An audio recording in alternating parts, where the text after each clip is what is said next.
Hello, everyone. Hello? No, everyone. Welcome to another Hi. stream. Yeah. Hope everyone's all right. Yeah.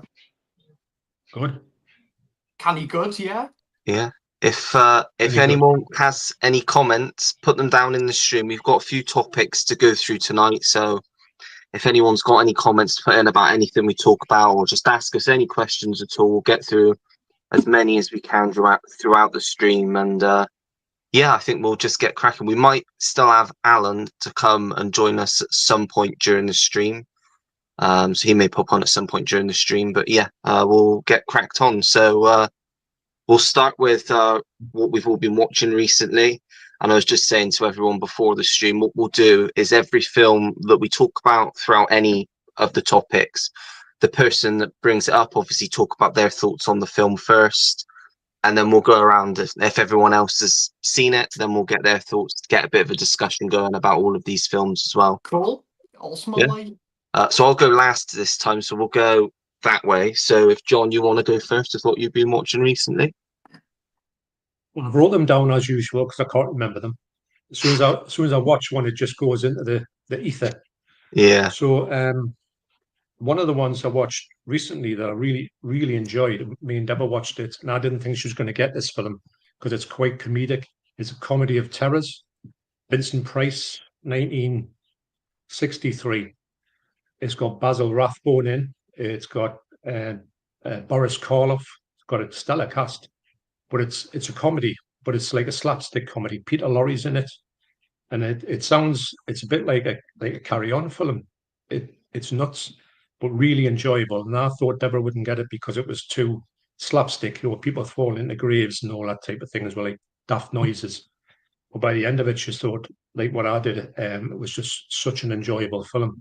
And I think it got really overlooked when it was released. I was reading about it, and also that Peter Lorre died just after it was made.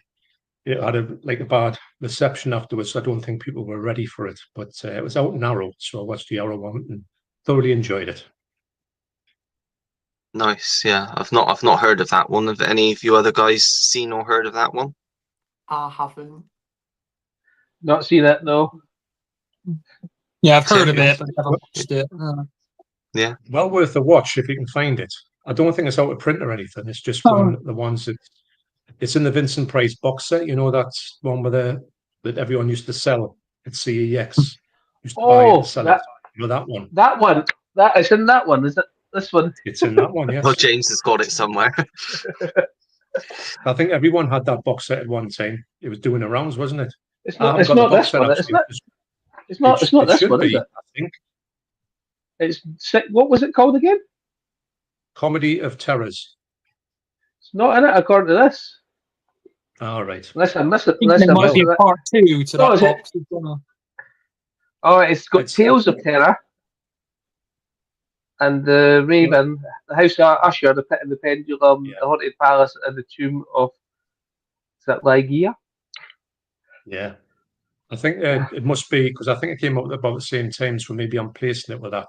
It's probably one that was released separately. I haven't got the box set, so I wouldn't have known what was actually in the box set.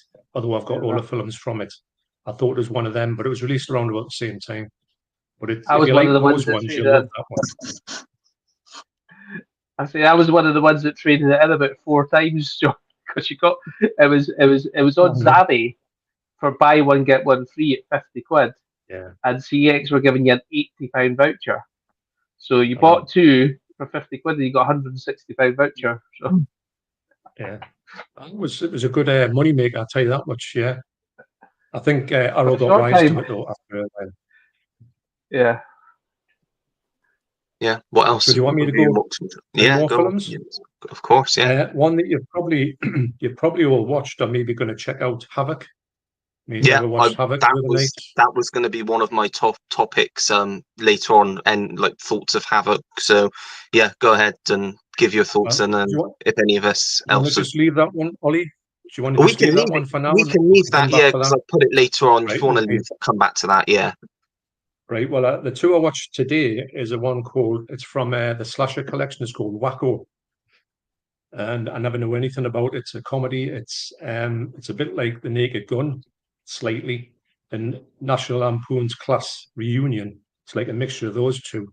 It's so funny. I thought it's one of those comedies that you either love it or hate it. And I thought it was brilliant. I put it on just to check it out. And I liked the joke that I saw, so I just had to watch the whole thing. It was so funny. Never heard of it before. And so I watched that, and I watched another one called Whatever It Takes.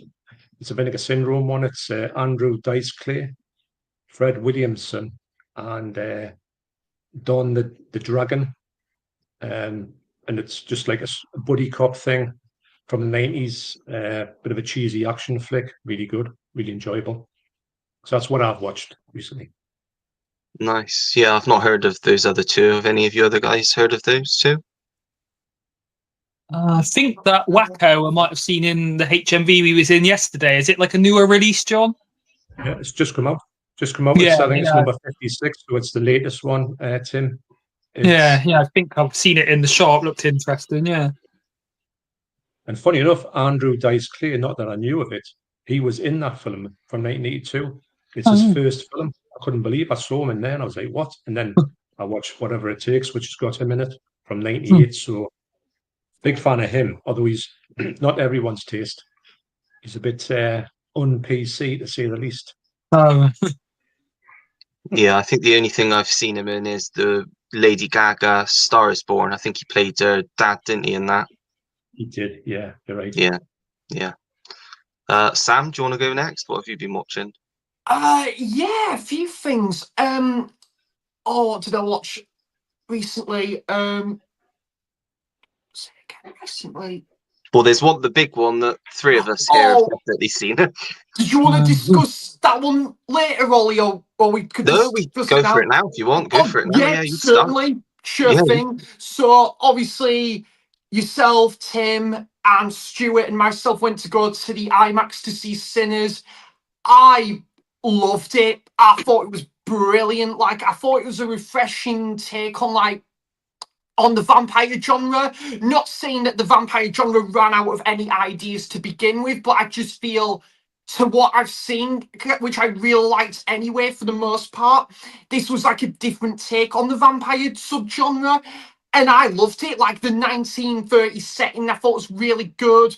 I felt there was a couple of like, without kind of spoiling it, there was a couple of aspects that kind of had a bit of a modern tinge to it, but I felt like there was still that, the 1930 setting was still very much that played brilliantly in this movie. And Jack O'Connell, I think Tim was saying this as well, that he was probably my favorite character in the movie as well. I was like, is that Jack O'Connell? And oh wow, it's Jack O'Connell. And yeah, that it was really good. I loved the music to that one as well. To that film, the sound mixing, the sound design was spot on. There was a few plodding moments, I will admit, that I felt, we can probably agree with this, Ollie, I felt they could have maybe trimmed it a bit, like maybe it's about 10-15 minutes they could have trimmed off, and to make it that extra bit tighter, that film. But I thought it was fantastic. Seeing it on the IMAX was brilliant as well, and maybe a while till I might go back and revisit that one, but definitely so far for me one of the best of the year. And I thought Michael B. Jordan was great in it. All the cast was great in it as well. So yeah, very good film, that one. Brilliant to see that one at the IMAX as well. Yeah, Tim, do you want to give your thoughts on that? Yeah, a lot of the same thoughts as Sammy. Yeah, I thought it was a bit long.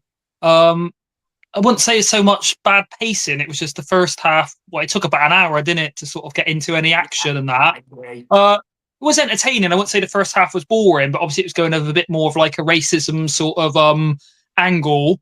And then, yeah, obviously the second half. I did sort of speak about it a bit in the sort of Birmingham Pickups video, and I did say I took it down a point just for so many unnecessary jump scares. To me, a lot of sort of, I wouldn't say bad, but generic horror films without many ideas that can't build tension, just sort of make a loud noise and throw something at the screen. I don't think it needed to do that. Like Stuart said as well, there wasn't really much tension in it. Yeah, soundtrack was amazing. Like Sammy said, amazing cinematography. For me, without sort of spoiling it for people, I don't think this is a spoiler. It kind of felt a bit like Django Unchained meets From Dusk Till Dawn. So yeah, first half was sort of a bit like Django, and then it went into like a Dusk Till Dawn kind of bit. And yeah, the soundtrack, one of the best I've heard in a long time. And yeah, I agree with Sammy. Jack O'Connell was kind of a standout.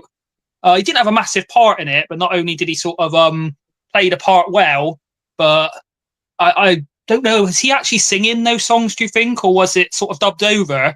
Because if he was actually singing them, then I'm quite impressed with his voice and that. Yeah, he's quite a good singer and quite good sort of on the guitar, quite good music in general. But yeah, I think I ranked it sort of 7 out of 10. So yeah, I mean, obviously there was a lot of hype around it. I think some people are going to go in thinking it's going to be a game-changing, genre-defining sort of horror. It was good, but yeah, obviously people giving it 5 out of 5. I wouldn't go that far, but yeah, I enjoyed it. Yeah.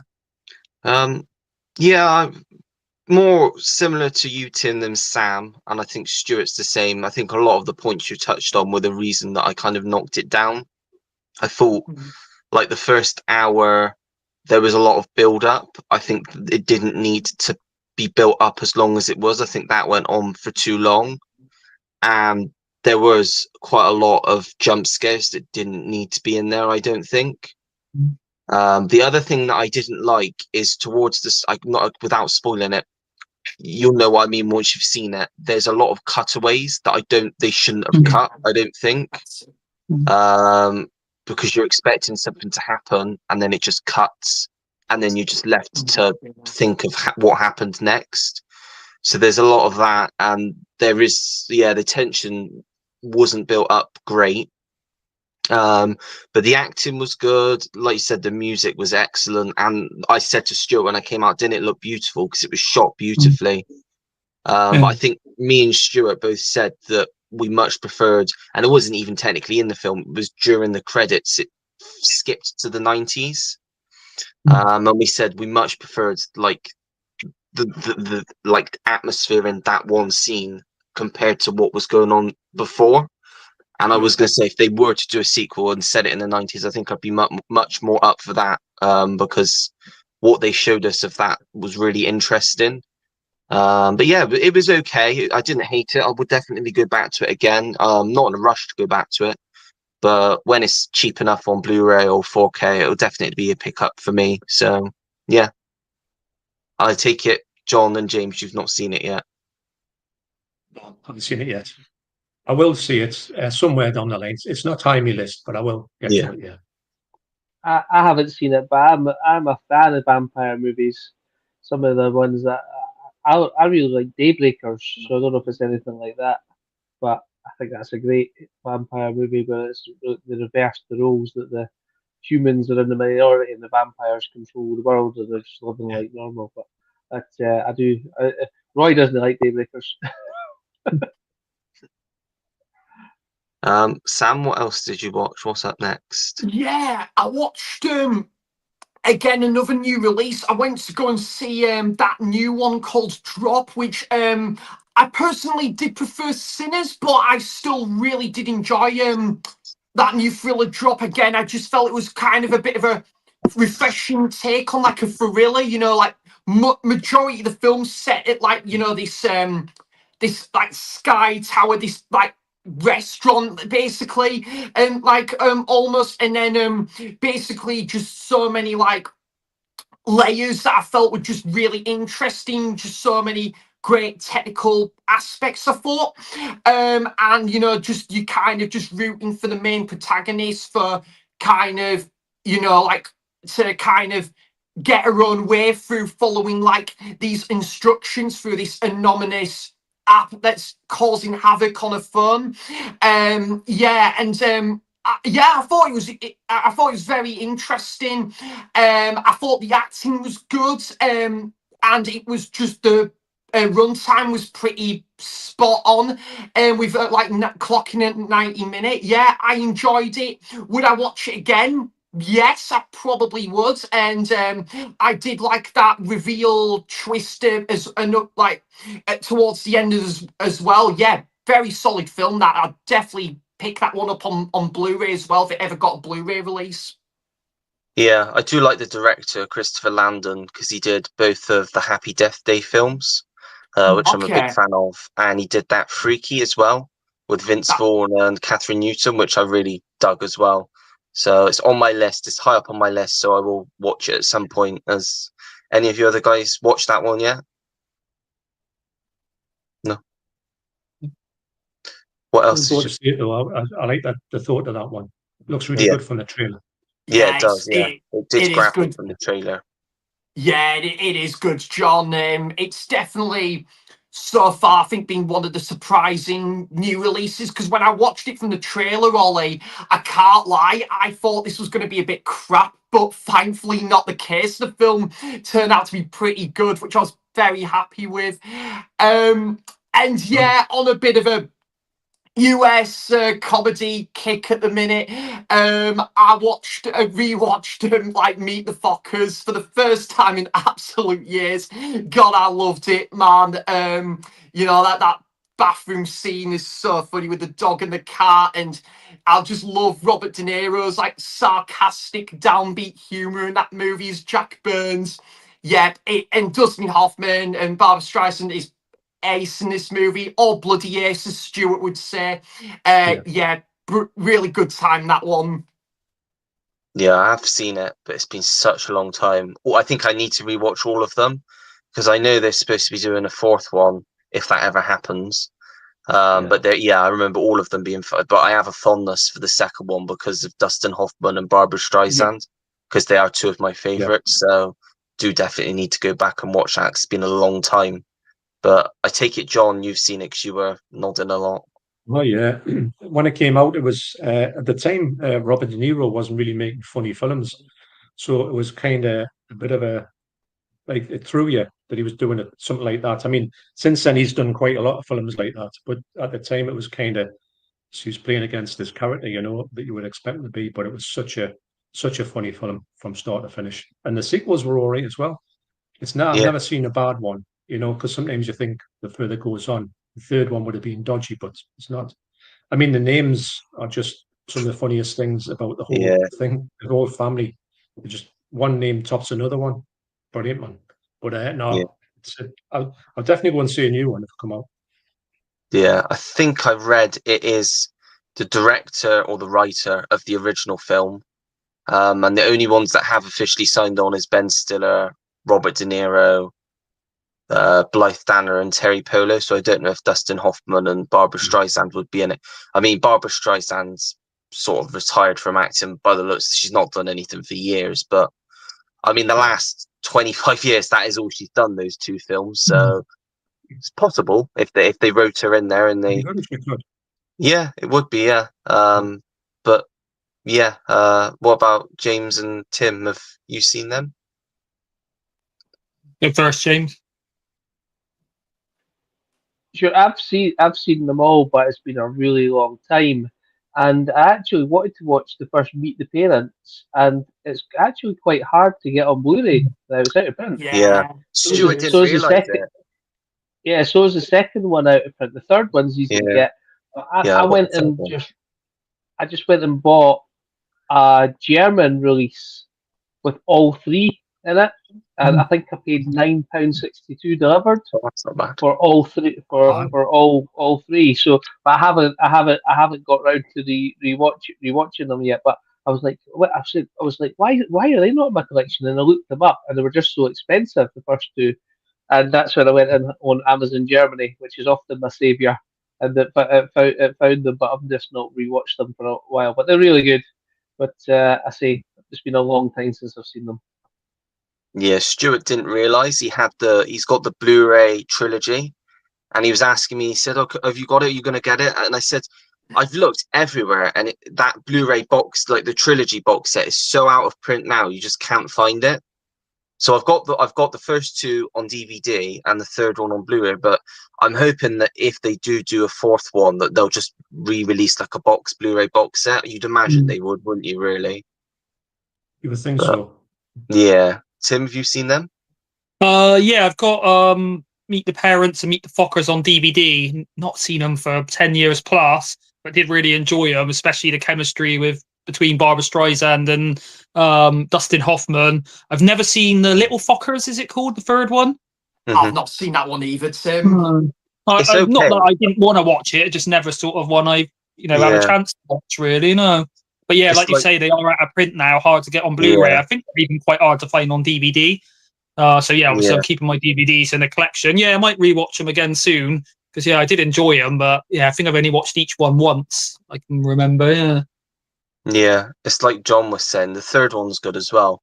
A lot of people don't like the third one though. It got quite panned when it came, which is probably why it's taken so long for them to even think of doing a fourth one. But yeah, I watched them all a long time ago now. Yeah. But yeah, they're good laughs. They're good watches. Yeah, they're fun. Yeah. Sam, anything else you watched this week? Yeah, I tell you what, Ollie, one that just came to mind. What was it? That I just watched like on Disney Plus. As I say, as much as I try and choose physical media over streaming, I just wanted to see if I was going to end up real liking this film first before thinking about paying £15 for it. So on Disney Plus, I watched A Real Pain, and yeah, I thought it was great. Really enjoyed it. Kieran Culkin, I can see why he won. Was it Best Supporting Actor at the Oscars? He was great in it. And Jesse Eisenberg, who I'm not a massive fan of. I don't mind him. Obviously, Social Network, Adventureland, he's great in them films, and he was really good in this. But their chemistry was brilliant. I thought, again, the pacing was fantastic. Clocking in for a pro about 80-minute plus or something, and yeah, it had a lot of heart to it, a lot of emotional. There was a real emotional side to it. One scene when Jesse Eisenberg was just going through his backstory, and that I thought he must have given one of his best performances. I think in that scene as well, just really good movie, that Ollie. I can see why that one got a lot of love when it came out. Yeah, I was very fortunate to see that at the London Film Festival. Well, not in London. They do every year when they have the London Film Festival. They have venues around the country where they take a select amount of films and put them on there for other people to watch. And that was one of the ones I was able to watch alongside Honora last year. And yeah, great film. I think the script was probably the best thing about it. It was so well written, which is obviously why he won all the awards for the writing as well. And it's also great to see Jennifer Grey in something, because you don't really see her in anything now. I mean, she's mainly the Dirty Dancing girl. That's what everyone knows her for. But she was good in it as well. And yeah, just a good story. And Kieran Culkin, I thought, gave a fantastic performance, his best performance I've ever seen from him. And yeah, really enjoyed it. Did any of you guys see that one either? I like the sound of it though. Yeah, it's really good, really interesting, and like Sam said, it's not too long, about an hour and a half, I think. I think it just came out on Blu-ray last week. I think it was on Blu-ray. So, but yeah, it's on Disney Plus as well to stream. So, yeah. Shall we move on to James now? What have you been watching, James? I'm just keeping mine on mute until I speak, in case the dogs start barking or something like that. So I'm just do that. Well, after the last stream 2 weeks ago, and I got that question wrong about that Adam Sandler movie. Oh yeah, rain over me, because I was like, how did I get the Adam Sandler movie wrong with the quiz? I don't know. But so I actually put in the player and watched it, and Adam Sandler plays a more serious role. He plays a guy who's lost his family on a plane for 9/11, and he's just down in the dumps, and he just basically avoids everyone. And his friend happens to see, it's a long time old friend, happens to see him coming up in the street, and he happens to reconnect with him, Don Cheadle, and it turned out to be a really, really great movie. I thought it was really good, and you can see that Adam Sandler's got the range to play that kind of movie, but he obviously prefers to do the comedy. And I like the comedy, but that's one that Roy and I agree on. I thought that was a great movie. Yeah. Yeah, one that I really enjoy as well. I've seen that a few times now. I like when Donald Sutherland pops up at the end. He plays the judge, doesn't he? Yeah, nice to see him Yeah, pop and up. he just spoiler alert, he just goes in the room and just sorts them out. He's like, I don't care about the law. You do this or you do that. Just get it sorted. I Yeah, quite like that, but whether that would work in real life is a different matter. But he just turns around and says, "Do you really want to commit him?" Because he's the mum and dad of his wife who's passed away is trying to get him committed. So there we go. yeah, yeah. One I really enjoy. I know Sam. I think you've watched it, haven't you? But has John and Tim watched it as well? I don't know. No, But I like Sam. What Adam did you think? Sandler. Yeah, Yeah, Yeah, he's good. Yeah, he's good in dramatic films as well, I think. he is actually. Yeah, yeah, I love it. It's one of my favorite Adam Sandler films. Definitely, I do love some of the comedies he's done as well.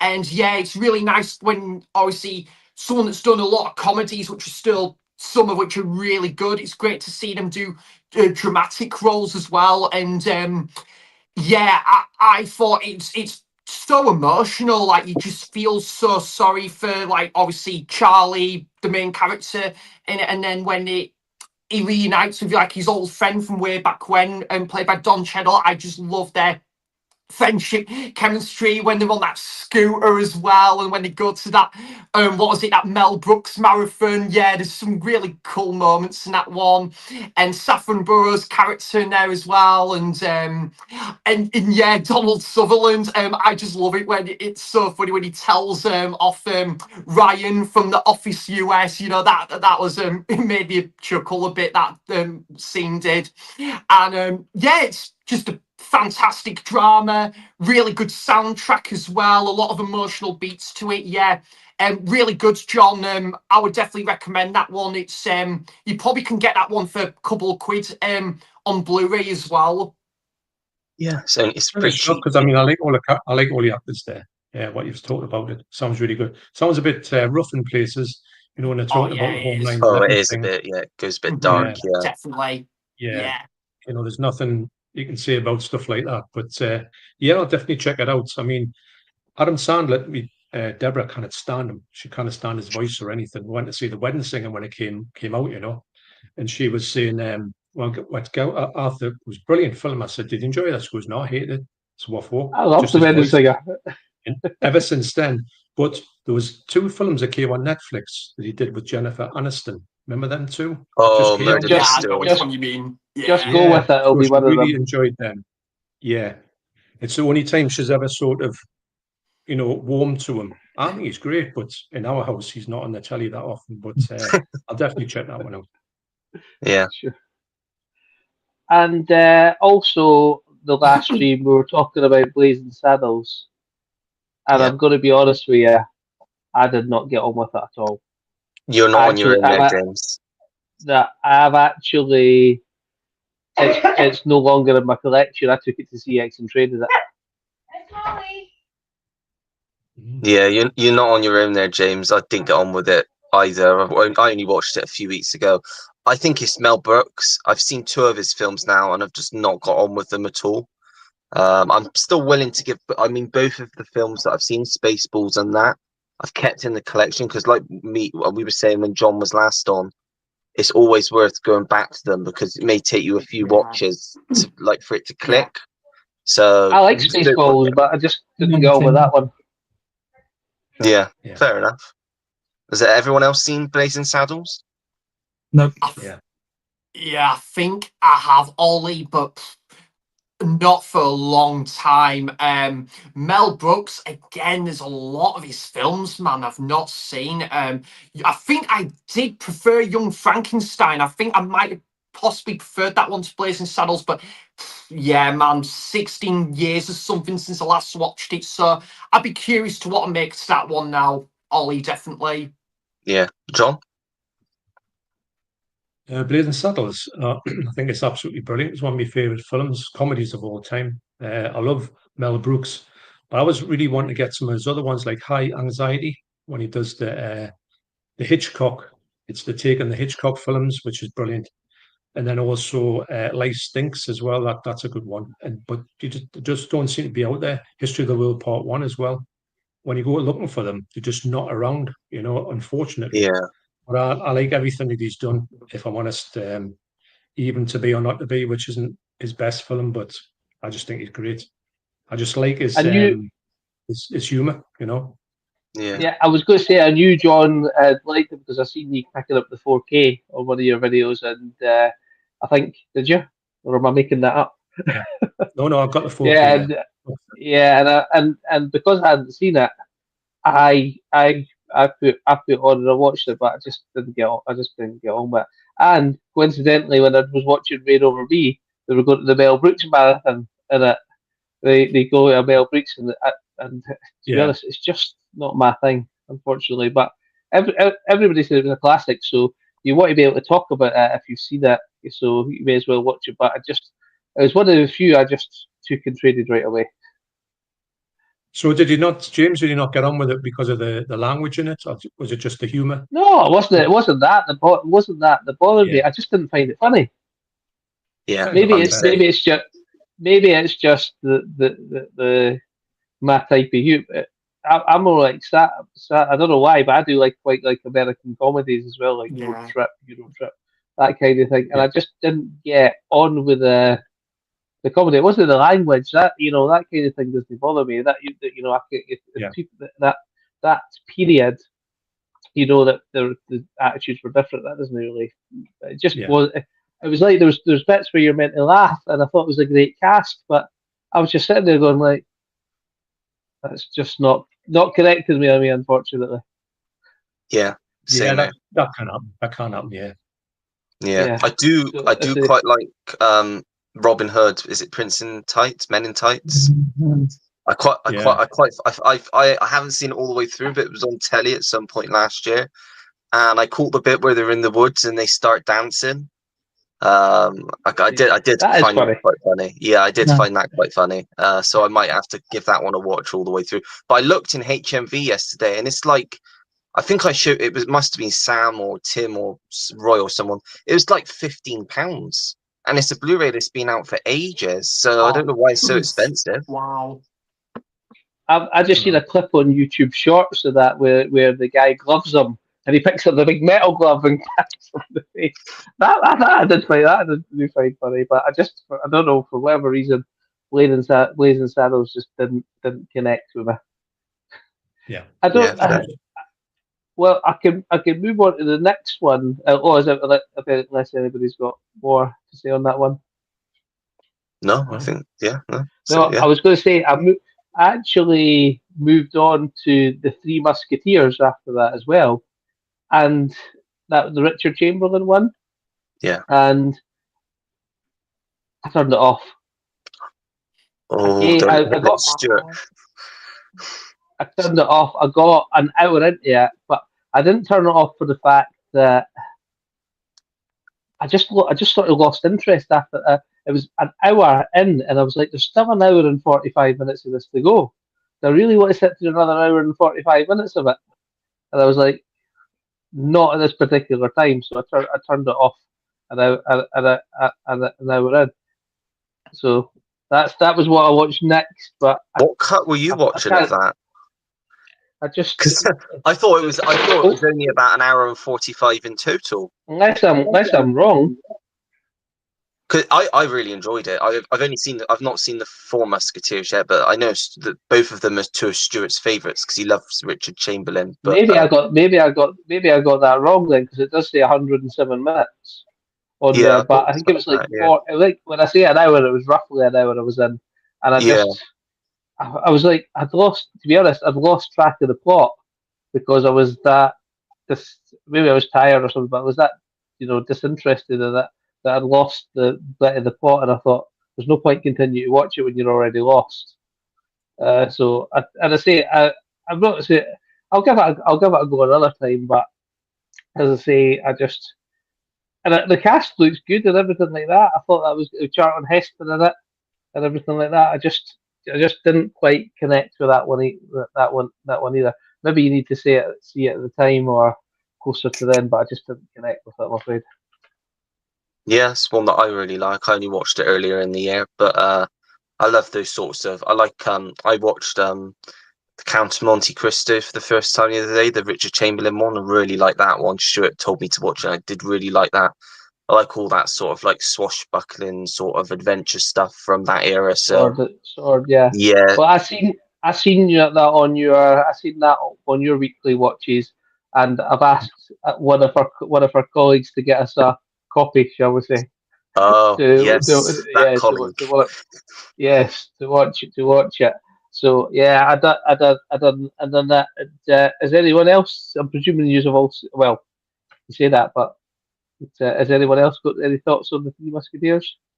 I've not seen it, James. I do want to check it I've out not- at some point. The you know, like the was it the original four Musketeers, but I think the only version of the Three Musketeers I've seen is the what is it, the remake, is it, from 2011? And apparently the Yeah. sequel is Yeah. not bad. But yeah, that's the only Three Musketeers film I've seen, to my knowledge, yeah. This Yeah. one. Yeah, I think Yeah, that's the one, mate, yeah. Yeah. Yeah, so I've got this, but I don't think I've actually. Well, I think I might have watched it, but it was a long time ago. It's been years since I've last seen it, man. Yeah. John and Tim. Go on, John. Well, I love them. Those two ones. The third one's not that good, actually. It left too much of a gap between them to make it sort of come together. The cast is equally as good in it, but it just doesn't sort of flow like the other two did. The other two, when I first saw them on the TV, I couldn't believe what I was watching. I thought they were just so funny. They were just like a romp. And Oliver Reed, he nearly died, didn't he, when he got stabbed in the neck? So Yeah. and you saw him when you know about when he's actually on that wheel and you see the thing, it literally goes into his throat, doesn't it? Can't believe it. But I just thought they were great. The characters, when they were all like, they were the Three Musketeers, well, kind of, but they were just not that good in the way of things. I just liked everything about it. Cast was brilliant. I have got them on DVD, but I do need to get them on 4K. Just waiting for them to come down, and it's one of those ones that aren't just in sales when you want them to be in sales, But the third one, sadly, I think I've got it on DVD. It's just not that good, unfortunately. But yeah, I rate them very highly. Deborah's a big fan of those type of things. She watches anything to do with the Three Musketeers in any shape or form, TV series. She watched the whole lot. So big fans. Yeah. I just picked up The Man in the Iron Mask with Leonardo DiCaprio. So I'm presuming, is that a Musketeers type one? Yeah. Later on, and Yeah. it's Alex. Kind It's of, the yeah. same author. It's Alexander Dumas who did Count of Monte Cristo as Oh, well. yeah. But it's different cast. It's different story. But the Musketeers are in it, but they're not. I've not seen it yet. It's still in the watch poll. But Yeah. from what I've read, it's later on in their career, I think. Yeah, and as I say, it's still sitting in the player, and I do intend to finish it. But I think I'll need to go back a bit. I was just losing track on it. Yeah. Tim? How many versions of Musketeers is there? Because when I was a kid, I can remember seeing. When I was just, I can remember seeing a couple of Musketeer films, and they seemed older ones. I mean, it would have been 30 years ago. Yeah, I remember enjoying them when it was on TV. Can't really remember much about it. I do remember, I don't know if anyone else will remember, there was a cartoon years ago. D'Artagnan. D'Artagnan and the Muskehounds. It had a really good intro Yes. tune. Yeah, as a kid, I used to love that when I was like 5 years old or so. Yeah. So did I. It was great. And I didn't know it was based on. I didn't know it was based on like anything and at all when I was watching that. But yeah, I do remember that. Yeah. Tim, do you want to move on to what you've been watching the last few days? Yeah, is that all your watches, James? I've actually got a few more, but if you want to move on, that's great. No, go ahead. If you want to, if you've got a few more, crack them out. Yeah, James. Sure. Well, I really like Django Unchained. I think that's a great film. And when you watch, I don't know how YouTube and that knows when you watch a film or it's listening to you or something like that. But it came up with some shorts on a film called Mandingo from 1975. And so I got a copy of that, and I watched that, and it was basically about slavery and how they treated slaves, but fighting slaves. You know, like in Django Unchained, how they got the Mandingos, but this was basically all about this basically fighting slave. But it doesn't, and but it doesn't end up well for him because he ends up sleeping with the guy who owns him, his wife, because she orders him to, and then he decides to punish him by put him at, like boiling like a hot bath, but you mean like boiling and forcing him to go into it and burning his skin off and stuff like that. So absolutely brutal film that was. But it just showed you how the way that well, imagining the way how the slaves were treated back then. So I watched that one. Don't know if anyone else has seen that one. Oh, I've not seen that Heard one. of it, I've not seen it. Yeah, I've not seen it. And I did also watch Bird Box again because I quite like that with Sandra Bullock. It's basically the reverse of A Quiet Place, isn't it? You can't be loud in A Quiet Place, but in Bird Box you can't look because as soon as you look outside, they come for you. So, and I thought that was quite a good film as well. I rewatched it. I watched it when it first came out, but I always like the end of the world type of things, so I rewatched that one. Yeah, I quite enjoy that one. I've only seen it the once, but Sandra Bullock's one of my favourite actors, so I'll watch anything with her. And yeah, it got quite slated, I think, from memory at the time. But they also had that big TikTok thing where they were doing the Bird Box challenge, which was causing all sorts of problems. But I think it's, even though obviously that wasn't the right thing, it's good when a film like creates like a message or talk or gets people talking in some way or doing something. I think it's good as long as it's sensible. I thought it was good, but I don't think that one's got a physical release at all. No. I don't think. That's Netflix for you, though. Yeah, no. Yeah, I know. Yeah. Yeah. Have any of you other guys seen that one? No, I've that's the not- thing about, about, Netflix and stuff like that. When you Yeah. see or you hear a film coming out like that and you think, that sounds all right, I'll give that a watch. I didn't know anything about Bird Box, so I thought it'd be even better going into it blind, and then you just cannot see it at all. Is it on, I've got Netflix, but is it on Netflix at the moment? Yeah, it should be. Yeah. It's still Well, if there, it is, yeah. I may watch it on there. Because sometimes they vanish from there, don't they, for a bit? Yeah. And then they come back on. I haven't looked for it, if I'm honest, but I know the time it came out, it didn't have Netflix. So I was looking for it all over the place, and I thought that was one of the first things I thought, is this ever going to come out? But these days, we've got quite a few of them, haven't we? Yeah, lots of them. There's like the Greyhound with Tom Hanks on Apple TV. Yeah. I'm going to talk about that later. And things like that. Yeah, it's a great film, Greyhound. Yeah. Sam, have you seen that one? Bird Box. Yeah. No, I haven't seen it. I did quite like the look of it. Yeah, it did look quite interesting, but I totally agree with John. No, I just can't understand why a lot of these movies can't get physical media releases. I just don't know why. I can't see why it's that impossible. I unless it's a rights thing, I just don't know. It's like Netflix, obviously, isn't it? yeah, Ollie, They just don't want to give, like, I've always said, I think they should have a window of complete exclusivity where it's only on the streaming service to get people to subscribe to the streaming service to watch it, and then say after, I'd say maybe 2 years, then give it a physical release, because I've noticed a lot of Amazon's shows now are getting physical releases. Like Reach has got it. Jack Ryan's got physical. The Boys.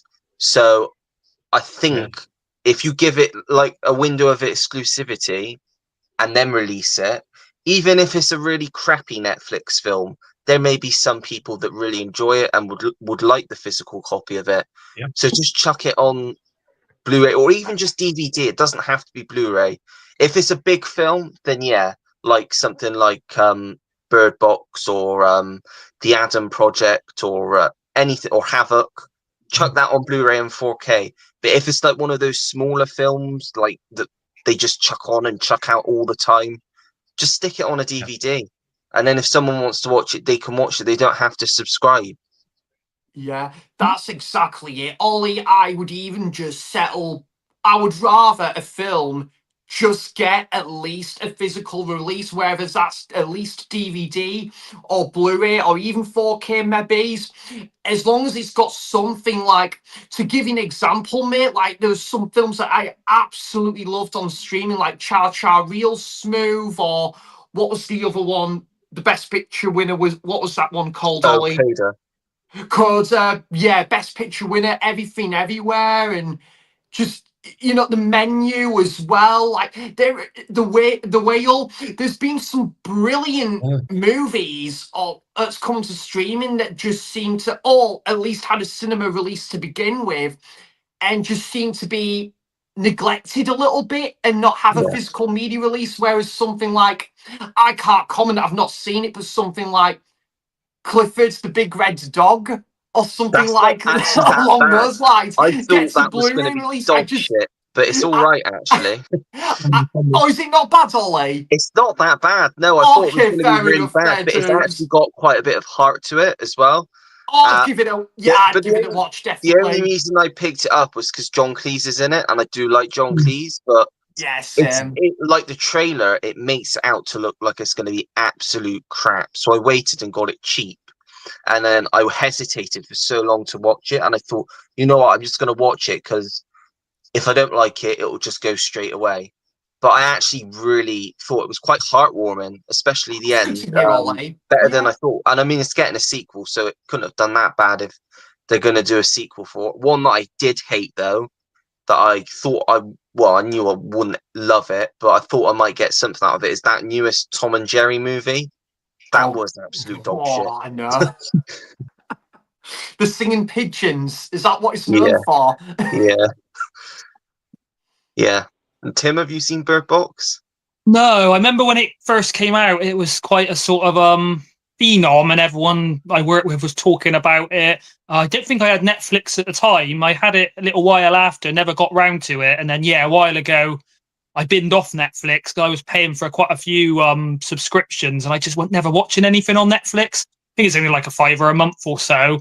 But I heard quite good things about it. When you were talking about exclusive ones, I think Alex Garland's Annihilation was exclusive to Netflix for a while, but that got a physical release, didn't it? I think that is down to the rights because it's Paramount. So Paramount produced it, and they actually released it in America in cinemas. But there are some films that do that over there, and then they don't get picked up here. But I think Netflix picked up the rights over here. But because it was already a Paramount produced film, I'm guessing they had some sort of obligation to give it a physical release. But even though I don't think it was straight away. I think it may have been a year or two before they did release it. But yeah, I think that's why with that one. Because with Bird Box and a few others they've done, obviously it seems quite a high budget film. So I guess if Netflix spend millions, then they want it as a tool to lure people in. So obviously they do release it. Exactly. People might not get Netflix. Whereas if you're going to subscribe to Netflix just to watch one big film and then you watch other things and keep it, then I guess they're kind of getting their money back. Whereas, obviously if they paid all this money to do these exclusives and then released all of them within a month, I guess they probably see their subscriptions drop a lot. Where at the moment, that's their kind of hook and bait in it to sort of pull people in, is having exclusives you can't watch anywhere else. Well, just to let you know, I did watch it on Netflix. What? Fire Stick Club? I've got Netflix, but I didn't watch it. I didn't watch it on Netflix. I got a digital, shall we say? On that, I've got a Plex. I don't know if you guys use Plex, but I've got Plex, which is and I've got a couple of hard drives plugged into my PC, and I just sometimes I just go on my Plex and scroll through it. Last night, I don't know why, I just felt like watching Bird Box, and it was there. And I've got Netflix, I pay for that, so I could have watched it on Netflix. But as I say, it also leads to people doing that, doesn't it? Yeah, very true. That's the deal. Yeah. It does. Yeah, if it That's came out on true. physical, I think I would pick it up and watch it. But I mean, it's probably cheaper just to rehire Netflix for £5 or do a free trial, watch it, and then bin it off again. But yeah, obviously, I personally prefer to own everything on physical if I can, rather than sort of stream it. Yeah, I think I downgraded my Netflix today, as it happens. 'Cause I was like, it comes out right at the end of the month when my pay comes, just a day before my pay comes out. I was like, I was saying, what? It's $18.99. And I was like, so why? What am I paying $18.99 for? And it goes four people can watch it at any time. Also, you get the 4K on Netflix, which isn't that great. So I downgraded that to the $12.99 one, which is no adverts on 2 devices, just today. So yeah, I think the biggest film that Netflix has released that I'm really pissed off that we're not going to get physical. It was a very good. I really enjoyed the film, but more so for completion's sake, because I've got the others on 4K, and that's the newest Beverly Hills Cop. Oh, I've got the first 3 on I- 4K. I really liked the one from last year, the for Axel Foley or Axel F or whatever. But that's never going to be on physical because it's Netflix and they've got lock and key. Same with Glass Onion as well. We got the first Knives Out on 4K, but we're never going to get that, or Wake Up Dead Man on when that comes out. We're never going to get that on physical, and it's really irritating. It is really irritating when it's just that I just think they're just leading themselves to piracy and making no money. Yeah, exactly. Yeah, you're right. Yeah. James, have you got any more watches that you've got? I have, but I've taken up too much time. I'll let Tim talk about his We'll go ones. on to Tim now. Yeah, what have you been watching, Tim? Oh yeah, I've got them here because obviously I'll do my recent watches when I get to it. Not watched too many recently. Obviously we've been busy. Obviously Sinners, which we spoke about. Don't know if you can see these very well, but it's a Japanese film called Marabito, which is I guess it's a horror. It's kind of a mystery. So don't know if you've ever heard. There's a fabled place like the Inner Earth called Agartha. And this guy basically goes there and it's like a cave, finds this woman. There's all weird creatures down there called the Deros. And then he finds this woman chained up, takes her home, tries to sort of look after her, and she's not eating and she's getting ill. And I can't really say too much more of that without spoiling it. But yeah, if you're into Takashi Miike and Audition and things like that, kind of similar, pretty messed up, pretty gory. But yeah, one of my favourites from the Tartan Asia Extreme label, Marabito. Yeah, not heard of that one. Any of you other guys heard of that one? I haven't heard of it, but I really like the sound of it. I was thinking what you were thinking, John. I was like, that sounds really good, to be fair. Is Your it sold us on that one, Tim. Yeah, I think it's quite hard to get nowadays on Tartan Asia, but I'm not sure if it's had its own Blu-ray release or something. But yeah, I think it's out of print, to be fair. Yeah. Who's the director? Takashi Shimizu, that also does The Grudge. I'd say it's better than The Grudge. All right. Nice. Sounds it. Yeah. What else, Tim? So I had a first time watch. Obviously, I've watched nearly all of Lucio Fulci's films, but this was a gap in my viewing of his Demonia, I think it's pronounced Demonia. Kind of like a sort of crazy possession, kind of what you'd expect from Fulci, quite surreal, dreamlike, crazy colours, lots of gore, I guess it's sort of I think I did actually watch it with the subtitles rather than dubbed. I always prefer the subtitles than dubbed, but don't know if it's the way it's translated in the dub, but yeah, it didn't sort of make too much sense, but I think that's the way it's meant to sort of be dreamlike. But yeah, there was a few scenes in there I won't say about them, but not just good gore, but really sort of innovative and a few really memorable scenes. But yeah, I wouldn't say it's like an Exorcist ripoff. It's got a different kind of feel. It's a bit more like a sort of church kind of going on. But yeah, it's a first time viewing of that, and yeah, I would say it's one of my favourite Fulci, but quite a fun one. Yeah. Yeah, I've not seen that one myself, but I'm guessing, John, you've probably seen that, I'm guessing. I've got that one. It's a later Fulci one, so it does run the risk of it being not that good. After about 84, he sort of tailed off. But yeah, I think it might be 91 or something, isn't it? That one, maybe. Yeah, because I think that a lot of people say way back in the day, they used to say, the ones like Zombie Flesh Eaters, that type, that from 79 to 85 was this golden period.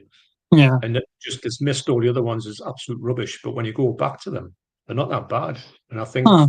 retrospectively you could say they're worth a watch. So I'll buy anything that's later Hmm. stuff. I think they're all really watchable. That Demonio was much better than I thought it was going to be. I'd already heard bad things about it, and Yeah. I was pleasantly surprised. And it is really gory as well. Yeah. Surprisingly gory. Yeah, the story and that's not great, but I kind of watch Fulci for the Yeah, gore and the kind of surreal sort of dream atmosphere. Yeah, it's not on the level of Beyond and Zombie Flesh Eaters, Don't Torture a Duckling, but I preferred it to Manhattan Baby and one or two other ones. Yeah.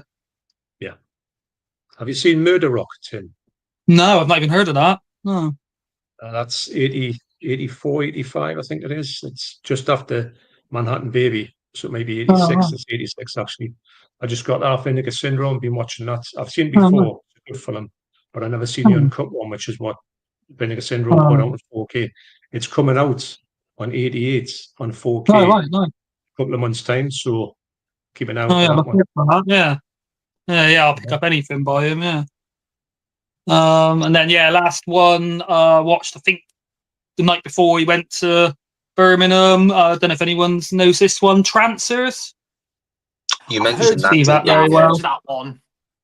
But yeah, it's I mean that's the one we was on about the other night, Ollie. It's actually got Helen Yeah, Hunt you in said, it. yeah. Before she was like nominated for an Oscar. Didn't you It's a say it B was a bit like movie. Scanners? Yeah, yeah, sort of. I'd say it's kind of got a plot a bit like Scanners, but with, I mean, it goes for the kind of neo. What do they call it on here? That's the. I think they call it like neo noir, but like goes for the sort of style and substance of Blade Runner. Obviously, not as good as Blade Runner, but might be controversial to say, but I think I actually preferred it to Scanners. It is a cheaper kind of film. Yeah. Got a really good sort of electro soundtrack, and Yeah. yeah, I was quite impressed by it. I can't remember the name of the main guy, Tim Thomerson from Near Dark, but yeah, it kind of jumps a bit, sort of set in the future, and then he basically goes in, gets like almost reincarnated as a character from like I think it's 85. It happens to be like a police detective or something. But yeah, it's not Yeah. sort of as much substance to the story as probably Scanners. But yeah, I was quite pleasantly surprised. I mean, it says it's 4K and it's because sometimes you get what they call like a 4K print and it'd be on Blu-ray. But when I'm looking on the back Yeah. here, it does say it's region B. So there's not many 4Ks. I don't think that are sort of region locked, is there? Whereas yeah, it does say on here 4K UHD is only region B. So I don't know if that's accurate or whether it would work in like region A players. Yeah, I mean, it's quite a cheap kind of sci-fi film. If you're not into your sort of B movies, you probably wouldn't love it. But yeah, I personally quite enjoyed it. Thought it had quite a good sort of style to it. Yeah. Yeah. Anyone seen that one? I've. It's Go it's on, absolutely John. brilliant. There's 6 of them. There's 6 Trances Oh, films right. out. Oh, I didn't know that. You can't get. I think you can only get the first 3 over here. I've got the Um, first 3 on 88, the Blu-rays. You get Trances 1.5 as well, or 2.5. It's like in oh, the right. middle. It's like a sort of daft little one. I think it's on Trances 2 disc. You get 2.5 or 1.5. Just a little small 40-minute film that branches Oh, two of them, but it's just hmm, like a time travel extravaganza of just craziness. And Deborah really liked it as well. So I'm interested. I would love them to bring out a full set of the 6 ones because Tim yeah. Thomerson is in the whole lot. So Oh, right. walking because he's called Jack Death, isn't he? Yeah. Yeah. Whenever he meets anyone, you're like, that's a weird surname, Death. Yeah. Yeah, no, really good. That enjoyable. Yeah. Yeah. I was quite surprised with it. Yeah. Yeah. Yeah. Sam and James, have you watched that one? I've not seen it, but now Tim has said it's that extra bit better than Scanners. Sold, because I love Scanners. It's fantastic, and now that's even more so.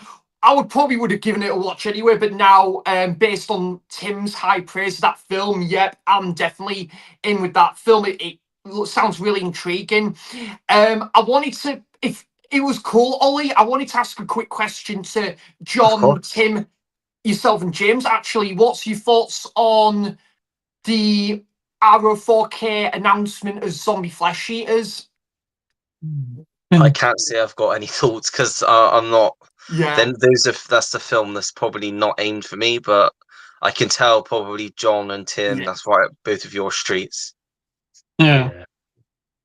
Couldn't believe it. Nige got in touch with us. He sent us like a little thing on the WhatsApp thing, and I didn't know what it was because I couldn't see it. So I put my glasses on and blew it up, and I was like, "Oh my god, it's zombie flesh eaters!" I never thought they would release it, but I'm so glad they did. So, and I went and pre-ordered it immediately because it's my favorite horror film of all time. So it had to be got.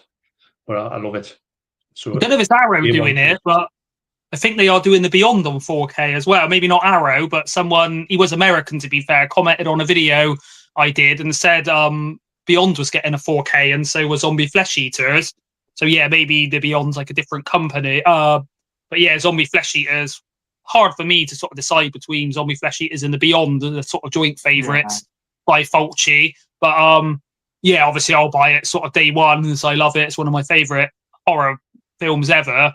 I know when I was talking to Stuart, he did sort of say whether, I mean, it's a well-made film, but whether once it's in that high definition, it will look a bit grainy and things in 4K, just because obviously it's older and the way it's shot.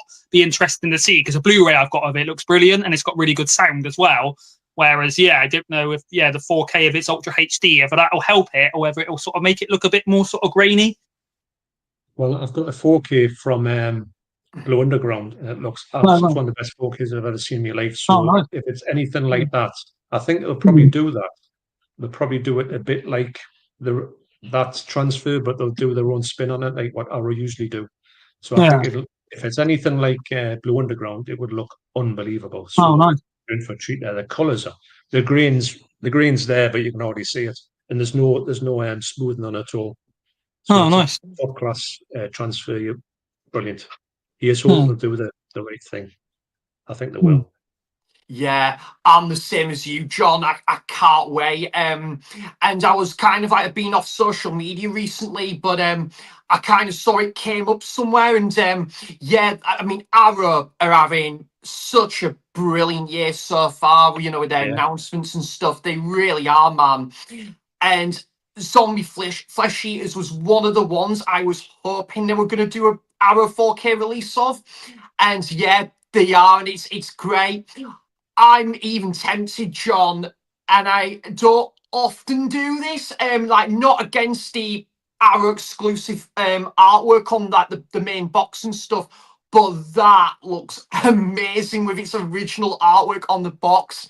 I'm quite tempted to go for the Arrow store exclusive, that one, because that just looks like a thing of beauty. The new artwork looks decent as well, but I think seeing that original nasty artwork on, you know, the box front and center, John, it just looks like a thing of beauty to behold, doesn't it? So I'm quite tempted to go for that version, to be fair. But great film, John. I saw it as part of the Tyneside Cinema all-nighter, the Halloween all-night at the end of October. It was great seeing that on like the kind of the biggest screen and stuff. And yeah, what was that, Sammy? It's that one, the poster I've got behind me, which you kind of sent as well, Tim. And two of those posters. Oh yeah, I've not actually seen the exclusive Arrow store one yet. I've only seen the sort of standard one they showed. So yeah, interesting to know because that's my favourite artwork from it. Oh, it looks great. I would love to, get that on like VHS down the line as well. And you know, like even if the VHS tape it was a little bit ropey, just for the artwork alone on VHS, it just looks class. But yeah, John, straight away though, one of my most anticipated new releases now on physical media. 2 months, is it? Sorry, 3 months to go. Bring it on! Can't wait. Yeah, brilliant. James, have you seen that one in Transers? No, I haven't seen Zombie Flesh Eaters. I do own it, but I haven't watched it. I say, to be honest with you, when I first started collecting Blu-rays, the Arrow label stood out to me in the shop, in the CEX shop when I was, but the pictures of that. So whenever I seen an Arrow one, and I had vouchers, I just grabbed it. But I'm going to be honest, the more I watch some of them, the more I find it's not my thing. It's just I do like a zombie movie, but I say I'm not going to dismiss it because I've not seen it. But I've got the copy right here. Cool. Yeah. Yeah, but so I have got it, but did Lucio do Island of Death, or is that someone No, I think that else? was Nico Mastorakis, I think. That's it. Yeah. Well, to be honest with you, I like the cover of that one, and then when I put it on, Oh, it's a weird film. Isn't it it was an quite shit? extremely weird film, and I was like, I don't want this in my collection. I just traded it, and I don't know. That sort of like put me off watching some of my other ones lately because Yeah. I didn't want to open. Cover looks great, but I didn't want to put on and be disappointed. But that's it. That's it. It could be that this was completely different, but I just haven't got around to it yet. Transfers, I do not own, but I've always wanted to see that, and I was wondering if it's similar to the guy who plays RoboCop. What's his name? Peter Weller. Yeah, he's in a film called Screamers, and I quite Not like that. seen. Is it something? Is it well? Basically, they're on a planet and there's these robot devices that try and kill everybody. And always thought Transfers was going to be something like that. Again, that is one I've wanted to watch, but I've just not got round to it. I'm afraid. Yeah, I've not seen Screamers. Don't know if John knows any more about Screamers. I think I've seen that's getting a release soon on 88 or 101. I think Screamers. I did hear something about that. All right. I've heard of it. But I would say that Transfers is like a low rent Blade Runner for sure. But it's so daft and it's so good and it's so enjoyable. And Yeah, it's only just wild. 75 minutes as well, so it sort of zips along, Yeah. doesn't it? Wow. Yeah. And it's kind of got that Back to the Future thing because they've got to solve this crime, haven't they? Because they've got to go. I think something's happening in their time. It's like 2,300 or something like that. Yeah, So and they've they go had back to to sort of 85. send them I back think to it is. 1985 to sort it all out, the timeline or something. Yeah. I remember watching a film with a cop who's got sort of mind powers as well. I can't remember what that's called. Might be Scanner Cop. Is that Scanners? Yeah, that's Scanner No, Cop. no, That's it's like right. a spin-off called Scanner Cop, I think. And there was like about 3 or 4 of them, yeah. Yeah. Nice. I like Transfers, James. It's got that really enjoyable. Just go in and just enjoy it. It's really cheesy, really fun. It's a comedy, kind of. Yeah. Yeah, it's got some really funny moments. About 3 bits I laughed out loud, yeah. I'm Tim sure Thomason's I've great in also. that part, Jack Death. Yeah. I'm sure I I've think one also of got them's a called hard Death drive. Lives as well, which is great. Yeah, so I've watched 2 and I've got 10 minutes of one left. So I've got technically 3 I've seen the last sort of day. Last night I put on The Birdcage, Mike Nichols film with Robin Williams, Gene Hackman, Nathan Lane, Diane Wiest, which I picked up on Saturday when we were out. And yeah, just looked right up my street. I'd heard good things about it. Love Robin Williams, love Gene Hackman. And I thought Gene Hackman in a comedy, give that one a go. And yeah, really loved it, especially when Gene Hackman was in drag at the end. That did make me chuckle. Yeah, really good film if you've not seen it. Really funny. Robin Williams just is as good as he always was. And yeah, I'm glad that I've seen that now because I'm sure that's one that I'm going to rewatch quite a few times. Has anyone seen that one? Yeah, we saw the pictures when it first came out. We really enjoyed nice. it. I haven't seen it since then, but it was good film. And like you say, there was a lot of people in it that were playing like parts that they didn't normally play. And it was a good. It was really well received at the time. So yeah, I would definitely watch that again. I'm surprised I haven't watched it since, but we might have watched it a couple of times. Once at the cinema and once maybe on Sky Movies when it came out. But really enjoyed it. Yeah. Has anyone else seen it? Oh, sorry, Sammy, go on. Oh, no worries. Tim, you go first. Yeah, I only came to my attention when I watched your video earlier of your pickups, and yeah, it looks a good cast. I did pick up, I either watched something or bought something about a week ago with another Mike Nichols film, but I can't remember what it was. You'll probably know, Ollie. What other films has he done? He's done a lot. He was in one, Wolf, which I also picked up. Yeah, got that. And what was the one that I was talking about? I was talking about I did a video today, and I was talking about it. The Graduate, obviously. Yeah. Yeah, that's it. Yeah. It was The Graduate, yeah. Yeah, The Yeah. Graduate. Yeah. But yeah, James, have you seen Birdcage? Again, I do own it, but I haven't watched it yet. I say I pick up most of my movies in CEX or charity shops. I don't buy a lot of things new. So if there's something, I think I picked up Birdcage in the charity shop for £1 at one time, and I say when I see them out there, I just grab them and add them to the collection, ready for when I'm ready to watch them. Because I say I don't buy many new titles, shall we say, and Yeah. I will go to charity shops and trade stuff into CEX to get things that I want. So I have answered your question. Short answer is no, I've not seen it. It is in my little Robin Williams section there. I've actually started doubling up my Blu-rays because I've got so many. I think it's in with one of the other ones, probably in with 1 hour photo. I'd imagine. I love that. Odd combination, but Yeah. or Mrs. Doubtfire. I don't know exactly which one it's in, but it's in there. Or RV. So there's a wee section for Robin Williams.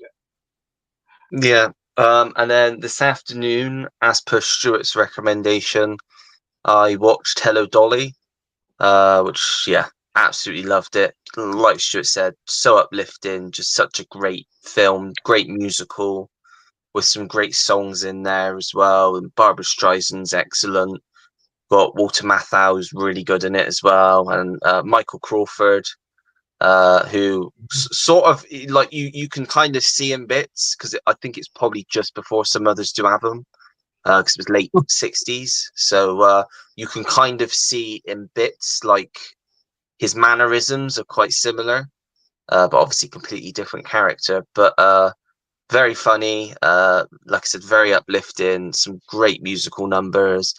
And it's one of those that I would say if you're not a musical fan, I still think you'd probably get something from it. It's like one of those like your Mary Poppins, that sort of thing. That's just a good film that has good music in it as well. So yeah, really like that one. Has anyone seen that one? I haven't, Ollie. Yeah, so when I was a kid, very enjoyable film. Used to be on the TV all the time. So I haven't watched it for a long time, but I did enjoy it when I saw it. I think I've seen it a couple of times. Yeah, good performances from Barbara Streisand. She's a person that you don't really think that much of until you see her in things or hear her singing, and you kind of forget all Definitely. about her, and then you think, hey, she's really good. So yeah, she's very underappreciated, I think, for what she's done. Yeah, definitely. James and Tim, have you seen that one? Take it Tim's not. No, it sounds quite interesting. Obviously, I'm trying to sort of expand my horizons and try out some musicals that I might like. Yeah, obviously, I've got that Star Is Born with what's his name? The guy in it? I think he died, didn't he? Which one? Is that the Barbara Streisand? It's the one with Barbara Streisand version. Yeah, Yeah. That's Chris Christopherson. Yeah. Yeah. I got that heritage shop, you know. So yeah, I'm gonna watch that. But yeah, if there's musicals like you say about the kind of musicals people that don't like musicals might like, then yeah, I'm happy to sort of try out some of those because yeah, I've seen a few more recently, and actually some I've enjoyed when I didn't think I would. Whereas yeah, a couple of years ago, I kind of thought I hated all musicals. Wouldn't sort of give any other than like Mary Poppins, Chitty Chitty Bang Bang, Wizard of Oz. I wouldn't really give any of them a chance. Whereas yeah, now yeah, that sort of sounds one I would try and maybe get on with. It's very much in the vein of like Mary Poppins, Chitty Chitty Bang Bang. It's the sort of film I could imagine growing up with, like I did with Mary Poppins, because it's very, I'd say it's kid friendly. Well, to you, so it is kid friendly, and it's just got that same feeling with the songs and just how the story's very uplifting. It's just got that like one of those types of films. So yeah, it's one that I'll be going back to again. James, did you see that one? The answer to your question is no. I haven't seen. I haven't seen that one. I was just actually looking up to see what Barbara Streisand movies I've got, and the only ones I've got are the ones that are Meet the Parents and the Little Fuckers. So I've never. I had one that she was in a boxing movie. I think it was The main event. this round or something. The main event, yeah. Yeah. And Wow. I had that in an old Clipper case one, but to be honest with you, I didn't have much space, and there was a guy, Jason Movie and TV, and he was collecting Clipper cases, so I just posted it off to him with a few Clipper case ones. But Yeah. no, I've not seen. I don't think I've seen any Barbra Streisand movies apart from the Meet the Parents one, or the Meet the Fockers and the Little Fockers one. Yeah. She is a great actress, like you say, John. She's like one of those that you don't think of, but when you see her, and her voice is incredible. Oh, yeah. I mean, Funny Girl, Hello Dolly, A Star Is Born. I haven't seen Yentl yet, but I know she sings in that. Yeah, Yentl. Yeah. So I'm that just- a long time I'm- ago. It's all right. I'm just I think it was a looking at little her bit too heavy biography. for me, but not bad. Yeah, yeah. So I was just looking at her biography, and the first one that comes up is a Barbra Streisand Gene Hackman movie. So I'm interested in that because I'm a Gene Hackman fan for sure. This is All Night Long from Oh, 1981. 80s. That's from the early 80s. It's a comedy. I don't think it did very well. I know Stuart's got it, but he hasn't seen it. So I don't know if anyone else has seen it. But Never heard of yeah, it. no. The Way We Were is another really good one. Robert Redford, really enjoy that one as well. And The Prince of Tides, that's a great one. But yeah, she's Yes, been in actually, some yeah. cracking films. She has, yeah. And then this evening, just before the stream, as per Sam's recommendation this time, I watched The Florida Project. I think I've got about 10 minutes left, but yeah, I knew I was going to like it because I love Red Rocket, love Honora, Yeah. and it's one that I've wanted to watch since it came out, but just for some reason I just never bothered watching it. So I'm glad that I finally got around to watching it now because yeah, really good film, and I love Willem Dafoe as well. He's great in it. So yeah. 3 great watches over the last day, so far so good. Has anyone seen The Florida Project? Obviously, Sam. Yeah, I think it's phenomenal, Ollie. I give it like a 9.5 out of 10. I think it's absolutely brilliant, superb. And I was saying as well, as much as don't get me wrong, like I like sort of like directors, like obviously we were saying about the one that's directed like The Favourite and Poor Things. I do like what I've seen from a couple of films like director, but I think in terms of style of filmmaking, I'm kind of am more interested in what's going on with Sean Baker. I honestly think he is one of the best directors working in Hollywood right now, and I absolutely love Wes Anderson. He's my favorite director, but I think I even put the last 3 films from Sean Baker above The French Dispatch and Asteroid City. Absolutely love Wes Anderson now, and I'm looking forward to his new film, but he's definitely become, Sean Baker continues this way, he's going to become one of my favorite directors. But The Florida Project's amazing. I just think it's kind of simplistic, but there's a lot to it, like set around the Castle Hotel. It's quite a poor area of Florida, and just following like the last her daughter and the last her son, and they hang out, and there's a lot of crime that goes on around that area. There's like a lot of drugs and stuff, alcohol that goes on and stuff, and yeah, like, but also I think it's just like it's like a diary sort of film, really, just following day to day through the characters. Like the main actress, my God, Ollie, I think that was Jordan was telling me, I believe that was her debut performance. It was, yeah. My goodness, what a fantastic performance she gives. And the kid actors put in really good performances as well. Willem Dafoe, like you say, was definitely deserving at least of a nomination for Best Supporting Actor. He was easily one of his best performances in that movie, easily. And I love Willem Dafoe. And I think, again, the colour palette, I love the layout of the movie. It's like the colour palette, Ollie. Very And, pink, like, isn't it? yeah, like following from this location to this location. It's just a fantastic movie, man. It's my second favourite film from Sean Baker after Honora. Have you seen that one, John? The Florida Project? I haven't seen that one, sadly, but yeah, I think I'll check that one out, actually. I like ones that look good, film that look catches your eye. So I like the sound of that one. Yeah, definitely. Yeah, and I it's a good think, one.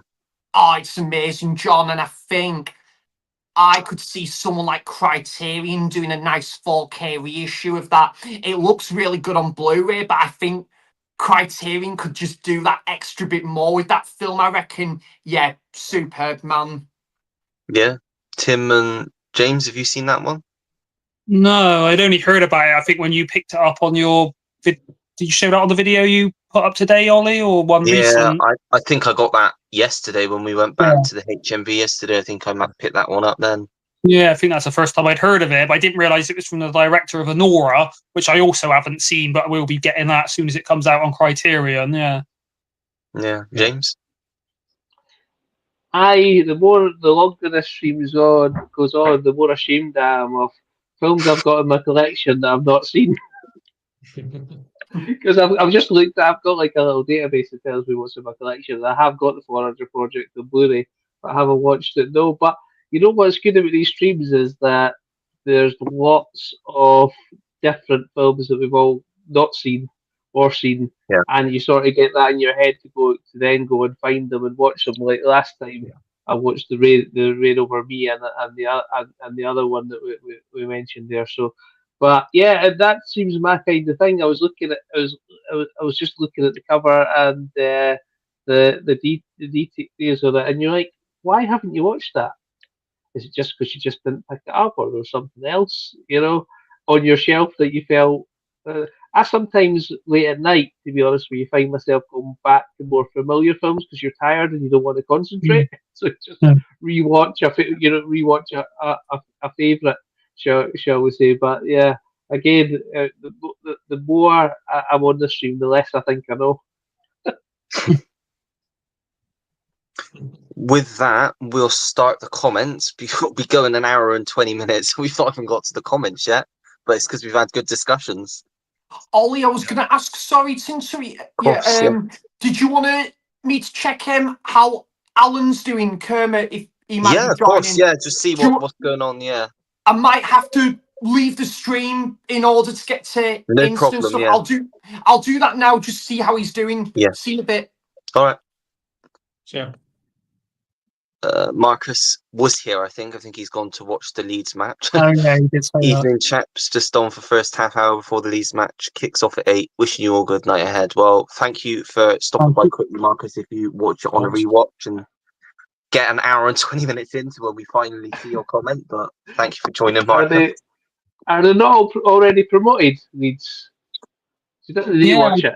I think they're in the FA Cup. I don't know what they're playing now. Maybe. Gears is here. Evening, Gears. Hello, Gears. Hi, Gears. Well, they're winning 1-0 anyway. There you go. Evening, Si. Hello, Si. Hi, Si. Si says, Andrew Dice Clay is brilliant in The Adventures of Ford Fairlane. So NPC, it would never be made today. Don't know that one. You know that one, John? Yeah, I've got it.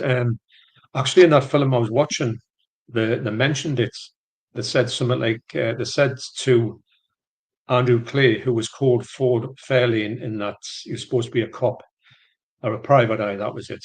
And he was, they said, oh, is that your Ford Fairlane parked outside? It was named after a car.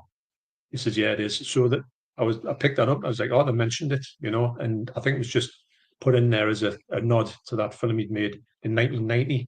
And this film was from 1998. But he's great. He's absolutely brilliant. And Ford Fairlane, he's got this thing which I won't do. You ever seen him how he smokes? You ever watch when he does things with lighters? And he smokes, puts his hand around his head, takes the thing out. He's got this whole thing with a Zippo lighter.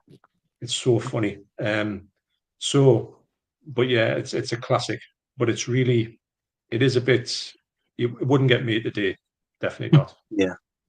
Has anyone else There's seen so that many one? films.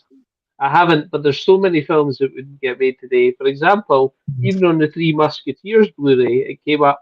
This movie's got cultural appropriate times or something like that. You know, like a warning. I was like, what could possibly be in the Three Musketeers that's got this bad? But Yeah. I know. Tim, Sam, have you seen this one? No, not even heard of it. I haven't even, man. No, I've not heard of this one. I don't know if you can get in the UK actually. Yeah, it's not one that I've seen around. Maybe the Yeah. Warner Brothers collection, if they do it, the Warner archives could maybe Be come good. out then. Yeah, that'd be good. Mine's a Oh, we US Blu-ray actually. Yeah. Just to say, Ollie, Alan won't be joining tonight. He said to me that something's come up No problem. this evening and stuff. So yeah. Yeah. Thanks for checking, Sam. What's the story, Ollie? I said thanks for checking, Sam. Oh, no worries at all, buddy. It'd be good to have Alan Kermit back at some point. Of course. Yeah, definitely. Definitely, and possibly Lisa at some point as well. Yeah, definitely. Yeah. Definitely. We've got a celebrity in the chat. Say hello, everyone, to Judd Trump, the one and only. Hi, Judd. Hello. is he out the snooker already? Must be. Just subscribed and he liked. Thank you very much. Thank you. Celebrity subscriber for you there. Ollie. Yeah, there we go. Ash is here. Evening, gents. Hope you have a great stream. Thanks for popping by, Ash. Hello, buddy. Yeah. All right. I just watched some of his pickups the other day for his bud today. Yeah, I watched that. Got so many. It took like Yeah, 50 minutes. I was like, he's certainly increased his collection there. Yeah. I think he said he started off. He said he started off so well. He only had about 10 at the start, and then it just went downhill from there. Yeah. Sean Murphy is a cheat. Trust me.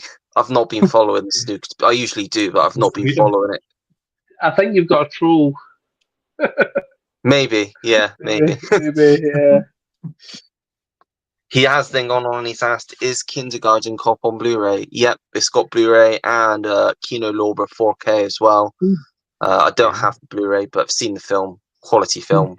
Really like that. Arnie's great in that. Has everyone seen that? I take it? Yeah. Oh, yeah. I like when he punches the guy. As all people do. Yeah, it's good, Ollie. I like that one. Yeah. Great. I think I've got a 3-pack. A German. I think I've got Twins, You said Junior, that. and Kindergarten Cop. Yeah, you said that in the last one, yeah. Sai said, didn't Roy Kinnear die during the filming of the Third Musketeers film? Yeah, he did. He fell off his horse, I think. Yeah, he did. Yeah. He's got a double in the film because he was meant to be in much more. Yeah. When he died, obviously, he had to change the thing around. So there's a lot of him on the horse. It's not him, but you see him from the back. And it doesn't spoil it because you know what's happened and all that. It's tragic, really, when you think about it. Because he wasn't alone. Yeah.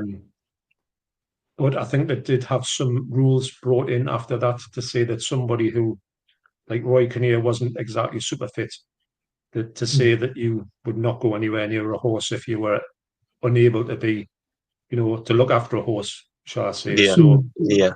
I think it did do that, but the thing was, it was a big story when it happened.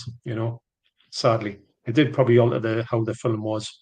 When it came out, it was just coming out in a massive downer. Doesn't do a film any good, does it? Yeah.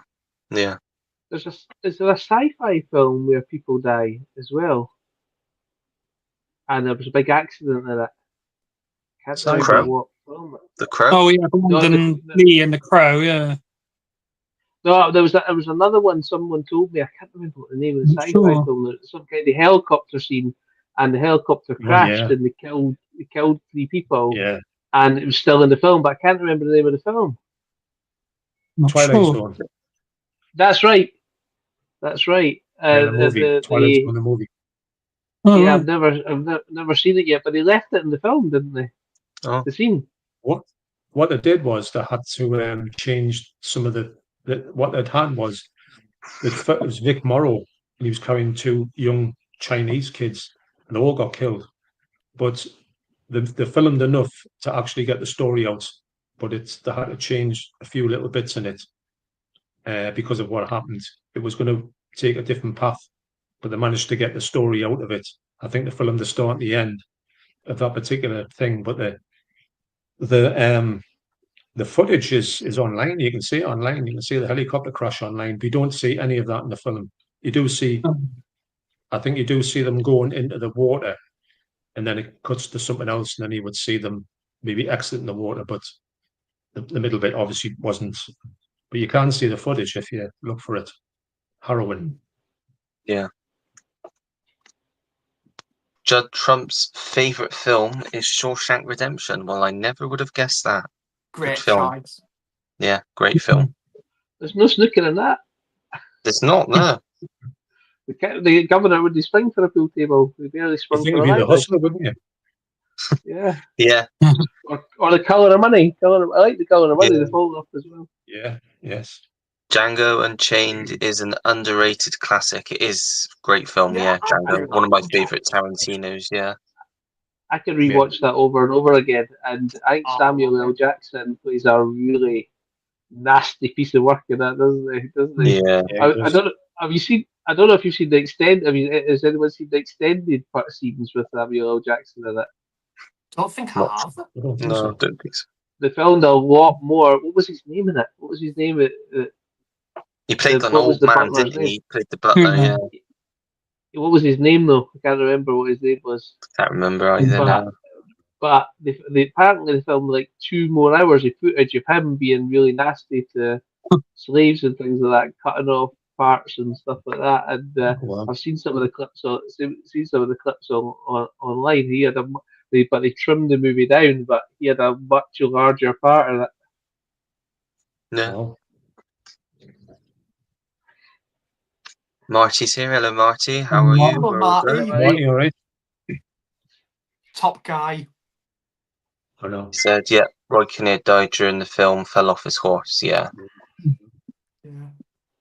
Rafa is here. Hello, Rafa. Hello. Right. Rafa. Just said, how's everyone doing today? Yep, doing good. Pretty good. Yeah. Great. I'm surprised you were doing the live stream. To be honest with you, after your bender, you could call it. I in didn't drink. Birmingham. I don't I'm drink. just joking. I think Sam only ever, in total, I think you only had 2 pints, Sam, didn't you? You had one when we got there, and then you had Yeah. one right late in the evening, didn't you? That Only was had a really Roy right out. At the same time. Yeah. That- Okay, well, you've taken Roy out. Yeah. Oh, he Yeah, was maybe. knackered. I know. Roy had a dodgy bit of black pudding, I reckon, maybe. Oh, I don't know. He was Yeah. knackered though, wasn't he? He looked knackered. Oh, we he walked was. around a bit Yeah. too much, I think. Yeah. John, that brings me on to a subject that I'm really disappointed in. And that's the film house. Remember, you go up Which to one? Edinburgh, go to the film house, the Weatherspoons. Oh, yes, yes. Yeah, well, I decided to take my son up there for breakfast on your recommendation, because I'm in Edinburgh, obviously. And we got up there, and you know what? It was good, but they had this. We went in the morning and had the balcony sectioned off, so you couldn't sit upstairs. And really? also, what's with it? No tatty scones, hash browns for breakfast. Scottish. But James, we James didn't have the didn't like breakfast. Actually, we had a evening meal, a couple of evening meals. Yeah, but, at lunchtime. Yeah, so apologise it was for probably talking open. over there. No, I'm Yeah. saying the breakfast was good. We were just because I took my son up because I thought we're going to have a look inside and we're going to have a sit on the balcony. But he said he likes the tatty scone, but inside was great. He was more interested in the breakfast and the bacon than the scenery, though, weren't you, James? Affirmative, he says. But yeah, so we went Well, up there and we it's a great we place, went to but see ex afterwards. it's a Yeah. shame you couldn't have went upstairs because the balconies is somewhere else to sit up there and just look at the vista. Well, maybe we'll need to go for a lunchtime next time, or Yeah, a dinner. We'll go for a burger We usually next time. go either. The last time I went, it was before we went to see Mogwai, so went about 6 o'clock before Mogwai came on. So I think we usually we'll do a day's thing, and then we usually end up there. So we usually end up there about 4 o'clock, something like that, and have ourselves a curry. I was going to say to you as well that HMV in Princess Street, the Blu-rays and things like that, the section is a lot smaller than the HMV Ocean Terminal. So next time you go, you might want to take the tram down to the other one at Ocean Terminal and have a look. The Ocean Terminal one is brilliant. I haven't been there for a long time, but it's big, Bigger, isn't it? it's got yeah, it's got a lot less movies than that in it now than it used to. It's but they've got to do that to survive HMV, haven't they? They've got to Well, I like have to. diversify. So They've got to put the toys at the front. Yeah. It's just that's they've been told that's can't do anything about that's it. yeah. But at least it's still going. There's a lot of countries that don't even have a shop anymore. No, you're right. You're right. Have you? Oh, sorry, Ollie. No, go on, Sam. What were you going to say? I was just going to quickly ask you, John, or James, even have you been to the what was it, the FOP shop, the new one, like fairly new one in Edinburgh that's been open since 2023? Because I really Yeah. enjoyed that. I've been about a couple times. I think I went there twice. I think. It's downstairs That's in good. film. That's quite big in the bottom. But that's Yeah. where they just moved it from Rose Street. So when I go up Yeah, there, I that's usually it. have a look at the FOP, the HMV, and then I take a look along at the CX as well. Sort of wee trip, shall we say? Yeah, But, I love but I going do to like the FOP, but downstairs it's pretty good. Yeah, and I always find as well when I'm there, James, I find some cracking deals every time I go there and stuff. And there's always some great offers and that, like H&V do as well. But I love going to the because I went from a birthday. It was at the start of the year. Went to see Nosferatu at the Cameo Cinema in Edinburgh, and I went to the a Botsford pub on Rose Street. I love going there. It's brilliant. Like it's got this like 70s esque style to it when you go in. It's great. I love that. Have you been there? Did you say, John, FOP or the Botsford pub? I haven't been to the pub. I've been to FOP. FOP's great. Like I say, James said downstairs is brilliant. It's one of the best areas, I think. And you're right, you can usually find if you mooch around for long enough, you'll find some really good bargains. I found a couple of good Absolutely. Shameless DVDs for £5 the last time I was in there. And also, I tell you what I really like when I go there. I like going to that is it Avalanche Records? It's in the where you go and get Waverley, the isn't it? train Yeah. station. Do you know when you go downstairs, go like pop art, all over the place. It's brilliant in there. You can get some really good bargains. Yeah, I've So I like not been. reaching in Avalanche Records. I've not I been. didn't know that. I didn't know that was in there. I was in the Waverley station last week. I should have had a look. I remember you going there and filming there. I should have had a look. Yeah, it's if you want to get obscure. I mean, I went and got the Damned, the Black album from there for about 20 quid. It's a double album, so I thought that was a good bargain there. There was a couple of some Misfit stuff there, but like 31 quid for a 12-inch. I was like, no thanks for 2 songs. And then there was, but there's loads of things like Crass and what else was there? Pixies, just loads of like obscurities that you don't really find that much. Look, got tons of Mogwai stuff in there. I love going in there for that. But no, they've got tons of T-shirts as well. So if you want to go and get something like a bit that you don't find in HMV, put it that way. Because me and Sammy will go to the record shops in Newcastle and have a good mooch around them. Yeah. And this is a bit Avalanche Records is a bit like that, like a sort of Newcastle shop. Yeah. I'll tell you what, There's a- John. Oh, sorry, James. That's okay. It's all right. Go on, you go.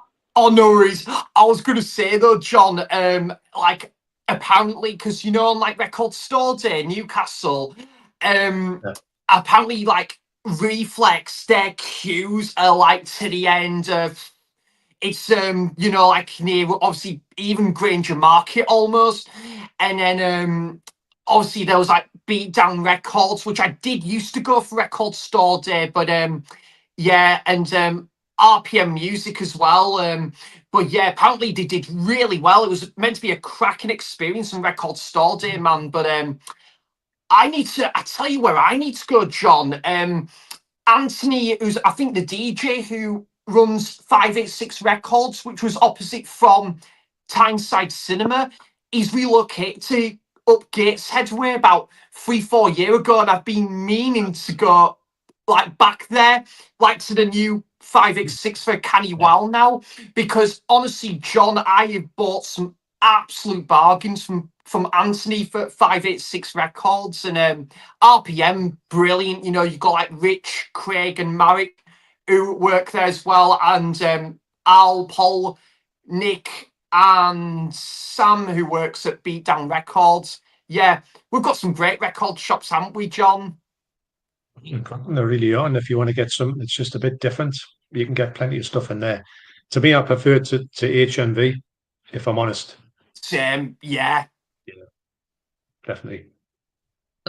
This next question would normally be one aimed, it's right aimed for Roy. It is, who here have watched any French horror film? They're really more scary than Hammer and Amicus films. I know Roy's into his French stuff. Has anyone got any good French horror recommendations? You've got Inside, Martyrs, Frontiers, Sheetan, High Tension, otherwise known as Switchblade, but these are all like more, I say modern, last 20-year French extreme horrors, whereas maybe if it's kind of stuff Roy would like, and he said about Hammer and Amicus, it might be more, I think there's an old French one called Baby Blood or something from like the 80s, which is meant to be quite a classic. But yeah, I really only know the sort of more recent sort of wave of extreme French horror. Whereas, yeah, I don't really know too much about older French classics, if that's what Rapper is sort of speaking about. The thing is, I've got The Beauty and the Beast, which is La Bête, and whatever it is in French. I've got that one. I think that's a silent one, actually. That looks quite interesting, but I haven't seen it yet. And there's another French one, Eyes Without a Face. Yeah, that's meant to be really good. Got that in Eureka. So, but I do think that a lot of people do talk highly about French horror. I do like Japanese horror as well. I think we were talking about this a while ago, that Japanese horror is just of its like trying to explain, it's great for the Japanese put out stuff that you don't really get anywhere else. Even if they remake it, it just doesn't come across the same way as the Japanese do it. Same with French. I think they put a good spin on it as well. What's that one? That's the one that's filmed backwards. Reversal, is it? Yeah, I didn't like that one, mate. I've got to say, I watched half of it, and I just could not watch anymore. You know, the noise, the soundtrack, you know, that noise. Yeah, it's meant to sort of make you feel sick. It's got a lot of white noise and strobing and stuff, and it's to sort of psychologically attacking, basically. Yeah. It just wasn't a pleasurable experience. I could understand it was meant to be. No, I don't think it's meant to be, is it? But yeah, I found it hard. I've only watched it once, but yeah, it's makes you feel ill at the end of it. Yeah. Yeah, I couldn't watch that one, I'm afraid, John. I'm the same. I've heard like bits and pieces and what's about, and that it sounds like it's stomach churning stuff. I didn't fancy that one, unfortunately. The fire extinguisher scene is unbelievable. Yeah, the feel of the really film good was effects, just so like, and it was good. I mean, it looked 100% real, but I just couldn't get away with the fact that it was just the camera where it was all over the place. Spinning and going upside down. Yeah, a lot of his films are weird.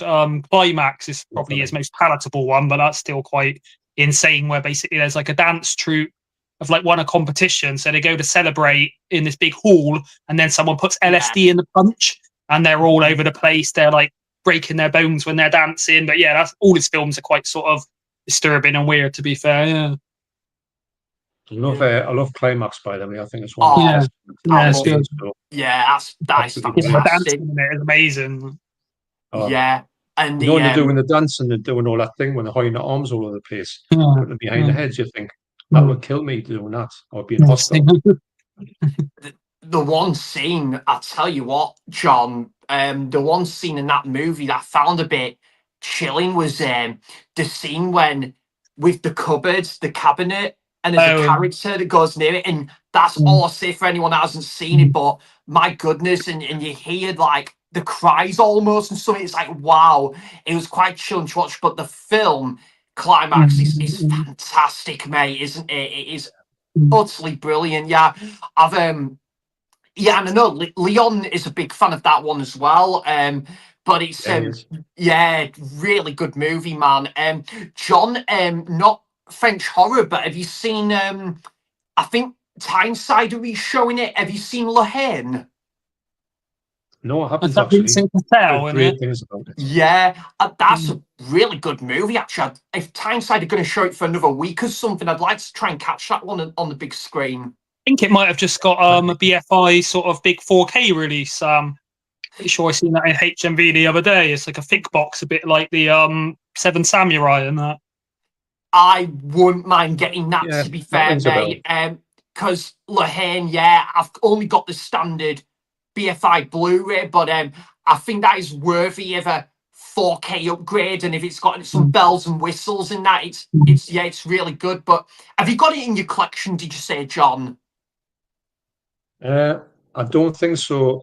I've either got it or I want to get it, or I've went to get it and not got it. If that makes any sense. You know, when the ones that Yeah, you brush by loads of times on the shelves and you think I'll get it next time and you never do. But sometimes you pick it up and you forget and you go back and you pick it up and you got two. So it might be in that sort of situation there. But I've heard great things about it. I'm sure I've seen it, you know, on the TV way back when. yeah, it's fantastic. Have you seen that one, Ollie La Haine? Because you might like that one, to be fair. No, I've not seen that one. Heard of it, but not seen that one. Yeah, really good. Yeah, I just think some of the best films ever, man, come from like world cinema and stuff. To be fair, just some Yeah. really breathtaking, like original ideas and stuff. It's yeah, it's phenomenal. And actually, Tim, a lot of the what you were saying, the J horror, you know, like Tartan extreme cinema. There's so many titles when I was watching that video that I definitely like. That's definitely been under my radar, and I definitely want to check out when you talk about. You give such a great description of a lot of those movies and stuff, man. I'm thinking, wow, there's so many of these I want to check out and stuff. Yeah, I'd say Japan. Obviously, there's a lot of different Asian countries on Tartan Asia, including like Singapore and Thailand. But yeah, I think Japan and Korea, especially for me recently, are putting out amazing stuff. Especially Park Chan Wook and what's the name of the guy that does let me see it, The Good, the Bad, and the Weird. Kim Kim Ji-woon. who did I Saw the Devil as well. Yeah, he's done that. I Saw the Bittersweet Devil. Life. Tale of Two Sisters. Yeah, that's one of my favorites. Yeah, Tale of Two Sisters. That's Yeah, genuinely very scary. Yeah, it's creepy. It traumatized me a bit, that one, because it's very plays with your head quite a bit. Isn't it? Yeah. But yeah, he's probably one of my favorite at the moment. And then obviously Park Chan Wook does Old Boy and stuff like that. Yeah. We got James Vlog Movies and TV Stuff has Hello, said, mate. hello, my favorite Halloween movie is Halloween Resurrection. Not seen any of the Halloween films. Is that the one with Buster Rhymes? Buster Rhymes. Don't know. Has anyone seen that one? I've not seen that one, but I've Ollie. not heard good things if it is. I think a long I've time only ago. seen the first. Yeah. We have Aidan James Film Collector. Hello. Thanks for stopping by, Aidan. Hello, mate. Hi, mate. James said, Avengers Grimm is low budget, but a really good movie. Not heard of that one. I've not heard of that one. No. Said, right, I'm off now. Good night all. Thanks for joining, James. Thank you, Hey, James. James. Oh, look at this, Sam. The Florida Project is getting a 4K from Second Sight. Oh, I'll pick it up then. I think he's pulling your leg, Sam. I did your face. I don't think it actually has been. I'm pretty sure this not been announced. I think he's doing what you do, willing something into existence, because you've done that quite a few times recently. I would be. Yeah. Yeah. Oh, I know what he's on about, right? Yeah, because do you know what it was, John? Because the first stream you on was on Monday the 3rd of March, And since then, so for example, I watched Witness like on VHS, and I really enjoyed it. I just love watching a lot of films on VHS for that retro vibe.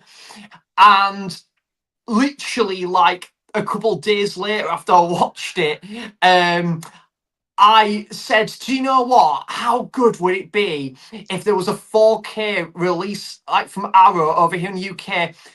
And I shit you not, man, like a week or something later, they announced it in the UK, like for like the Arrow 4K. And I was thinking, this is mind blowing, man.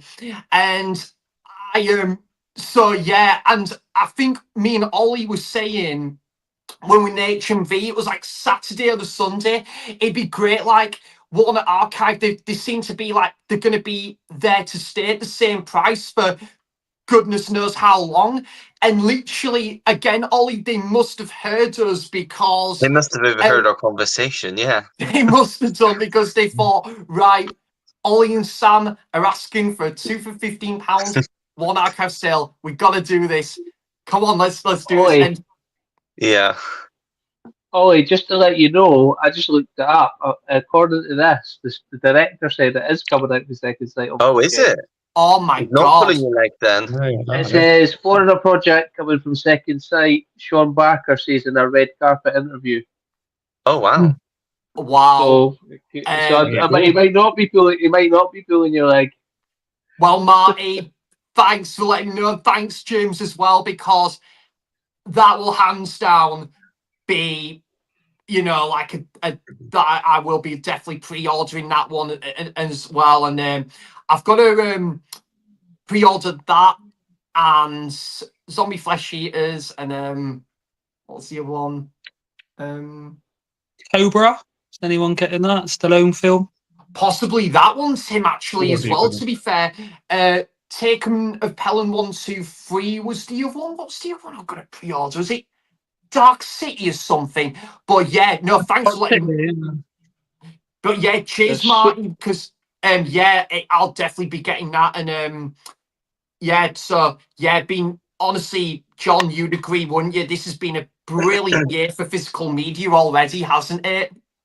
Well, it has. I think every year gets better and better, but I think Arrow went off the boil for a while for me. But I think they're really coming back with it, hitting the ground running, because it's been a while since I've been excited about the stuff they're putting out, but the stuff they're putting out at the minute is all gold. Like, yeah, for me. Cobra's good, I think. From Stallone, they're putting that out, aren't they? As well. Yeah. Yeah, that's good. That's good. There's a quite. I say I'm a budget collector. I can't just get loads of 4Ks, but there's loads at the moment that I really want. Dirty Harry was out today at HMV as well, apparently, which is that's a great movie. If you're going to have something on 4K, I would have thought that would be a good one, good one to get. Yeah, definitely. Rob's here. Good evening, Rob. Hello. Hi, Rob. The nurse told me to rest, but I go, God bless you all, peace. Thank you very much. Take care, James. Take care, James. Bye. Not pulling your leg, Sam. Sean Baker announced it himself up on Instagram yet. Can't wait, Marty. Phenomenal movie as well, Marty. If you haven't seen it, I'd highly recommend it, because I know you've been really into those second sight releases as well of late, mate. So yeah, hands down would definitely recommend that one, Marty. If you've not seen it, it's a phenomenal movie. And if it's 40, 45 quid, happily pay that for that movie, definitely. I've just seen the next question, and the answer is the answer is no, but we've all been on at him about it over the weekend. And that is Sammy any closer to watching Aliens? No. I even told him he had to buy it, and he said to me straight up? He said no. He just said no. Come on, Sam. I know. I say this as well. Remember, watch this. I don't know if everybody else agrees, but I like the special edition Aliens with the automatic guns. I think that's just a bit better. Yeah. I'm definitely gonna have to watch it, James. I can't believe, You're man. not going to get peace until you do. No, you're not. Yeah, I know, buddy. It's so weird to say that I've seen Winnie the Pooh, Blood and Honey 1 and 2 before Aliens. It's gotta be the top of the range of classics, ultimate classics I've not seen, but I've heard it's absolutely amazing, mate. Yeah, and I do really want to check out True Lies, and they based there the two other big hitter movies from James Cameron that I've not seen as well. Well, just to let you know, True Lies is cheap on Amazon right now on Blu-ray. I think it just.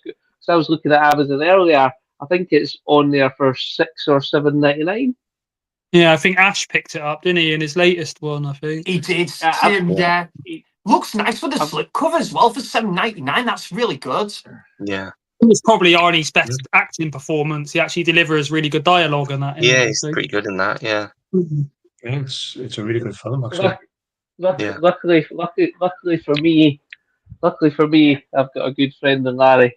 He sent me the 4K. Oh, no. I think Roy and him were both getting it at the same time, and they went, and it came through my door, and I was like, and they went, we're getting it. You can't be left out. So they got me it as well. And you know, the scene with Jamie Lee Curtis and her pole dancing, that's worth it alone. Yeah. Is it a good Yeah. transfer, James? Because I've heard kind of mixed things about it. Some people are saying it's not a great Transfer's 4K. Well, the thing with that is, a lot of people said Aliens was their good Yeah. transfer as well, and I you know, you've got, you know, there's things that say like, do you want it to look? Is Arnie's face smooth in it? Yes, it is. Okay, is it the best it's probably ever looked? Yes, it still is. So that, you know, I watched it and I thought it was decent, and Mhm. I've got the Spanish Blu-ray that's the bootleg one, but I think that came off a Super VHS. Is that a better picture than that? Yes, it is. If you wanted to be overcritical, you could go back and say on the Spanish bootleg that there is more detail in the faces and things like that. But is it so awful that you wouldn't buy it? Is it Terminator 2 bad? I don't think. On the Terminator 2 4K, I'd rather watch the Blu-ray that comes in the Terminator 2 4K than the Blu-ray. It just seems such a lazy transfer, Terminator 2, and it comes up. This is a 3D version to start off with. You're like, come on, just put some effort in. But the Blu-ray disc on that one has got the Skynet version, the longer Terminator 2 version as well on it, which the 4K doesn't. But is it as terrible as people say? No. Could it be better? Probably could, but is it the best that ever looked? I'd say so. And are you ever going to get any better? Are you ever going to get any better than that? Or unless they, because they done it with AI, didn't they?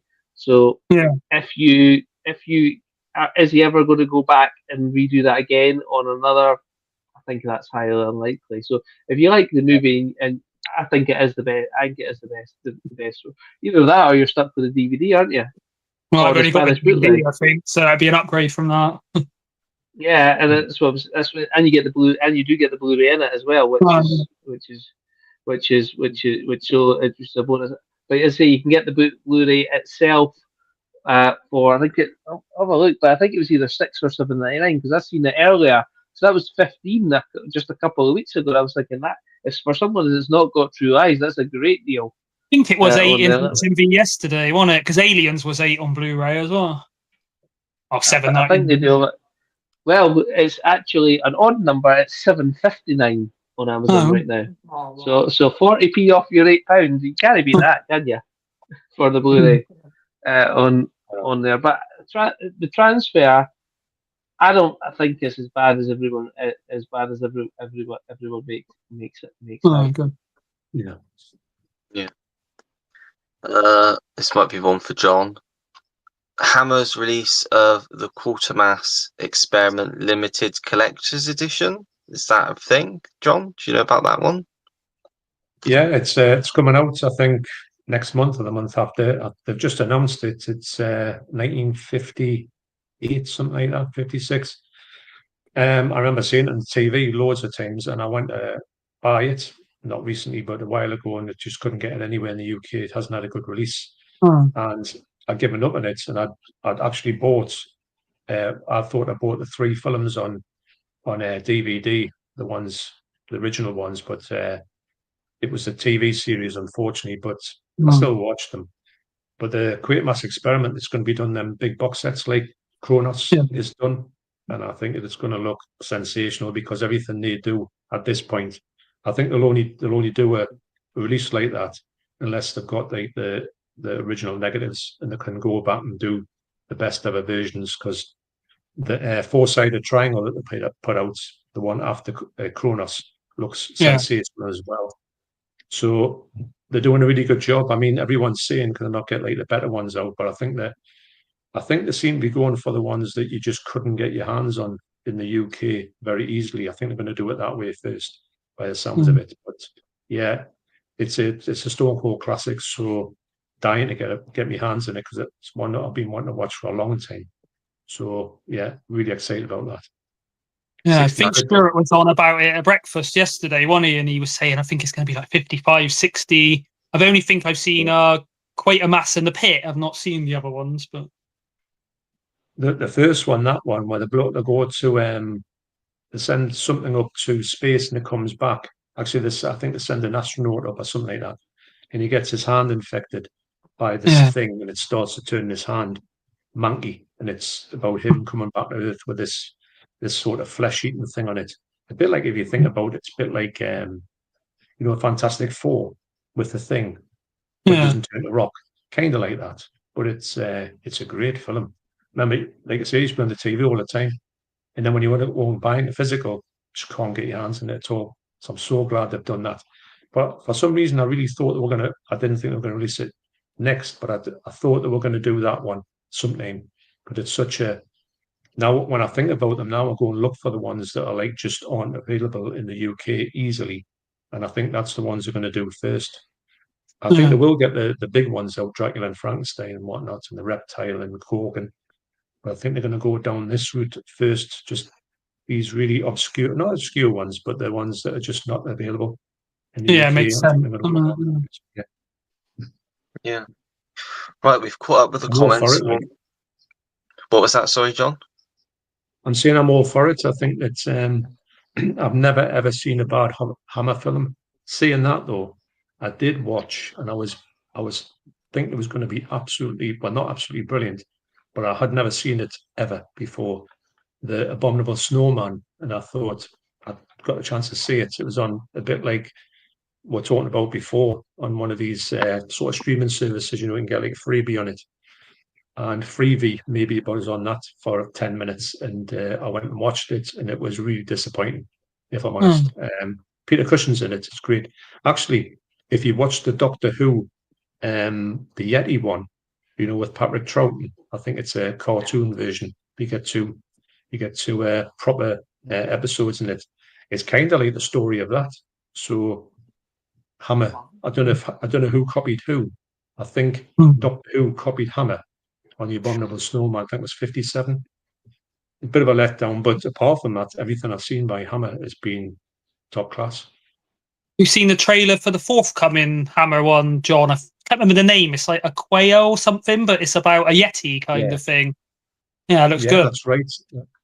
I haven't seen. I've seen some stills from it, like body parts all over the place, which looks good. But I didn't know there's a trailer. I'll have to go and check that one out. Yeah, I think it might be like a mocked up one, but yeah, I did see one on YouTube. It's like only a short trailer. I can't remember the name of it. Is it like AQUAIFA or something like? It's got a really strange title. But you're right. It's like set in the snow. You can get that from it looks interesting. It does. Yeah. So we'll move on to the next topic. I'll get you thinking, because I've got my choices, so it might be one that you need to think about, but I thought we'd talk about what we think are some of the best trilogies that have been made. So I'll give you all time to think about it whilst we go through my picks. The first one I picked, which is a very obvious one, if you know me, I love all 3 of these films, and they're just quality films, and that's obviously Lord of the Rings. Can't get much better than the Lord of the Rings films. Just very immersive, very big in scope. Just, I know Tim will agree because I know Tim loves them as well. Just you feel like you're in the world. It's very fantastical. Great characters, great score. Just the scope's just great. I love how the story flows through the three films. Yeah, I just think it's a perfect trilogy in my opinion. Guys, got any thoughts on that? I Just would have say probably exact- chose Lord of the Rings. Yeah. Yeah. I would say exactly the same as you, Wally. It's faultless, basically. Yeah. And I've read one of the books. I've read the first one. I read The Hobbit, read Fellowship of the Ring. Mind you, I've got to say, as good as the Lord of the Rings is trilogy, The Hobbit, not so good. Disappointing. I'm not a No, huge fan. yeah, CGI is quite bad in it, isn't it? Yeah, it's just all wonky, and the characters are just a bit forgettable. And there's a million characters, and you're just not really that bothered. But the Lord of the Rings is absolutely just amazing. They couldn't have got it better if they tried. Oh. Yeah. Peter I Jackson, agree. innit? Yeah. Yeah. Yeah. Right. Sam and I'm- James. Oh, I Tim, was go going on. to tell you. Oh, sorry. Tim. I'm just having a look for something else other than Lord of the Rings. Oh, okay. That's James, all right. yeah. I was gonna tell a wee story about Lord of the Rings, and I went to see all three in the cinema, and Return of the King was like 4 hours, wasn't it? When it was on the cinema, and I say I very rarely buy new stuff, but especially back then because it was quite expensive. So I bought the DVD of the Two Towers just before the Return of the King came out, and this is why I never ever lend things in my physical media collection, because I was at work and I was talking about it, and the guy sitting next to me and my team went, "I've not seen that." I says, "All right, I'll bring it in. You can watch it and borrow it and bring it back." 2 days later, he left the company and took my DVD. Right. And I was like, I was absolutely raging because I never got it back. And then my mum bought me those extended DVDs, the Two Towers. It was just the first release, standard release. So my mum went and bought me the Two Towers, extended one. With the brown one and the green one with all the maps in it. Oh yeah, it For kind of my looks like Christmas Fox, doesn't it? Yeah.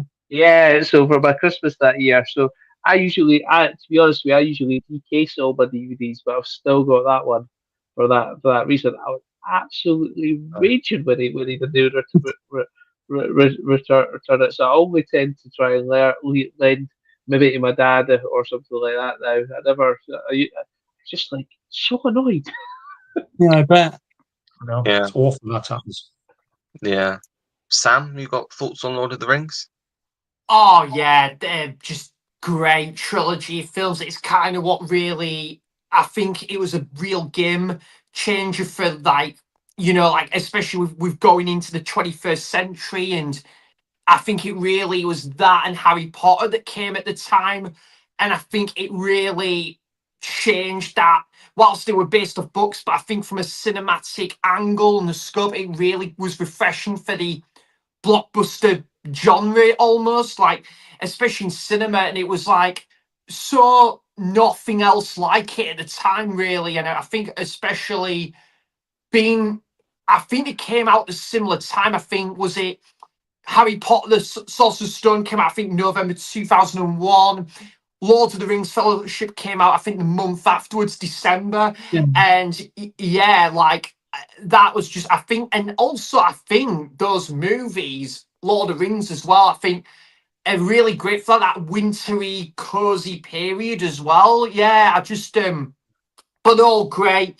I think what Peter Jackson did, he did on his own accord, and I think there's a lot, because I've read the books 3 times. There is a lot that isn't rendered on from the books to the film, but I think with what Peter Jackson took from the books, I think he still made it to his own vision and cinematic gold as well. I know the books are always going to be there to go back and remind myself what the extra sort of pieces are like that are just that stayed in the book that didn't get transitioned on. But then I can always, but if I want to see a visual treat and the visual side of Lord of the Rings. There is Peter Jackson's taken it. I've got a massive soft spot though for the animated one from Ralph Bakshi. That is a Christmas Day staple for me. Yeah. But no, fantastic trilogy, Ollie, and I think I honestly don't know if Peter Jackson will ever deliver something that quite special ever again. I don't think. I like to say never, but it's just going to be hard to level that. I will say Yeah. it could bring us another good solid movie, but just on that level, it's going to take some beating. But yeah, Lord of the Rings, great. I would even say Dark Knight trilogy. I think even Dark Knight Rises that gets its detractors, and I can see why. I love that film. I remember going to see it when I came back from Spain on my holiday. My dad took me and we absolutely loved it, seeing it on the big screen. The Dark Knight, gotta be, well, one of the greatest films ever, in my opinion. I absolutely love it. I remember I had little to no interest in Batman in about 2008. I remember at Cineworld in Bradford. I was living back in West Yorkshire, and we were just all thinking it was like my mum, me, and my mum's friend and her daughter. We were thinking Kung Fu Panda or The Dark Knight, and we ended up going to see The Dark Knight. And my goodness, Ollie, I swear to God, that was probably top 3 cinematic experience. With having zero interest in Batman before that really changed my opinion on Batman. Just the performances, the pacing, the opening sequence to The Dark Knight, I think has got potentially the bet to be the best opening scene to a movie ever on another day. It's just absolutely incredible. Batman Begins is great as well, you know, just the perfect introduction to that trilogy as well. And I think, Christopher Nolan has made some amazing movies. And yeah, I'd say the Dark Knight trilogy, he's definitely gave us one of the best trilogies ever as well. And yeah, fantastic. Definitely in some other mentions, I would probably say something like what was I going to say? The Before trilogy from Richard Linklater. I think they're absolutely beautiful melodic films. The Three Colors trilogy is also fantastic. Yeah, there'd be some honourable mentions I would say as well. Nice. Yeah, so the next one I've picked isn't as high in quality as Lord of the Rings. They're not great films, but they're really enjoyable films, comfort watches, really easy watches. And that's the Ocean's trilogy. I know the third one gets a lot of flack, but I enjoy it just as much as the first two, with Al Pacino basically being the villain, I suppose you would say, of the third one. I think the cast's great in all 3 of them. Funny, just I love a good like comedy heist caper type film, and I think these are, like I said, really easy watches. And yeah, Soderbergh's a great director, and Sam. Yeah, I really wanted to get more into his work, man. I've got what is it? The Blu-ray, the Limey. I think I've got to pick that up from Eldon Square at some point. But yeah, the Ocean's trilogy, Ollie, great pick. I haven't seen them for probably about 15 years or something, but I do remember really enjoying it. And now I'm getting more into Steven Soderbergh's work. I definitely want to revisit the Ocean's trilogy. I was looking on HMV's website, and I think 50% off, I think it's included, and I think brand new and sealed, it could be, I think it could be like something like £7 or something, new and sealed. So I might even have a look at HMV tomorrow for that, because I'd love to get that in my collection, definitely. But great pick, Ollie. Yeah, great fun movies they are. Yeah, John, have you seen them? Yes, I have. Me and Deborah watched them, and we enjoyed them. Even the ones with, the all girl ones they did after Yeah. them. Yeah. Is it Ocean's 8? I think Yeah. it's called something like that. That was all right. It wasn't great, but it was watchable. And yeah, but I really enjoyed them three films. Yeah, they were. I didn't think I was going to enjoy them as much as I did. I really great cast as well. Actually, I think for them films you would have to have a good cast, a memorable cast. If you didn't, it would have fell flat in its face. Really. Yeah, definitely. James? It's been a long time since I've seen the Ocean trilogy. I have seen them, and I do remember them being good. But it's just been a long time since I've rewatched them. I was thinking about a trilogy within a franchise for my selection. I don't know, is that allowed? I suppose you could. I mean, it depends what your answer is. Because if it's like a huge franchise and you're just picking 3 films out, I don't think that counts. Well, it's got 10 films in the franchise, but there's an actual storyline for these 3 films that's different to the rest of the films. It's Star Trek Okay. 2, 3, and 4, because you've got the first movie, which is a standalone motion picture one, but then you've got the Wrath of Khan, which leads to the death of Spock. You've got the Search for Spock, which is an emotional film, and then you've got sort of like the comedic Voyage Home, and I think that's a sort of like a trilogy within the franchise. That's Yeah. one story altogether. Yeah, fair enough. Give you that one. Yeah. Tim, have you seen the Oceans trilogy? I've seen Ocean's 11 at the cinema when it first came out. I've not seen the other two. I enjoyed it, but it's not really my kind of favourite. It's a well-made film, and yeah, like you say, a good cast, but it's not really my favourite kind of genre, to be fair. I was going to say Star Wars Episode 4 to 6, but I guess, again, that's not its own trilogy, No, is it? It was at the time, but I'd accept that as an answer. Because Yeah. it is a I trilogy. was thinking a bit more modern. I would say the Ty West, Maxine Pearl and X trilogy. I think That's they're a all good really pick, good Tim. films. Yeah. Yeah, I've only seen X, but that was brilliant. So I got Pearl, but I ain't got Maxine yet, so I've got to get on to watching both of those. Pearl is my favourite. Ollie, I Yeah, I've absolutely heard a lot of love people say Pearl. that. So colourful, isn't it? Yeah. Yeah. And her Yeah. acting, man, I don't understand how she didn't get nominated for that. That's just criminal. Absolutely Yeah. brilliant, isn't it, John? Because I think that's your favourite as well, isn't it? It is, and that whole scene at the dinner table at the end. You just think it was like Oscar-winning performance, but was it because it was a horror film that just sort of put it to one side? She should have got something for that because it was unreal when you're watching it. I mean, I knew I was watching a horror film, but I couldn't believe that performance in there. Even though I enjoyed her in X, but that was a step above. Really was. Yeah. My final pick, which again, one that probably everyone can agree on, is a classic trilogy that I think everyone's probably going to have watched, and that's the Back to the Future trilogy. Oh, yeah. Ollie. Yeah. 3 great films that are really rewatchable. Obviously, the first is the best of the 3, but they're still all really watchable films. A lot of fun, great characters.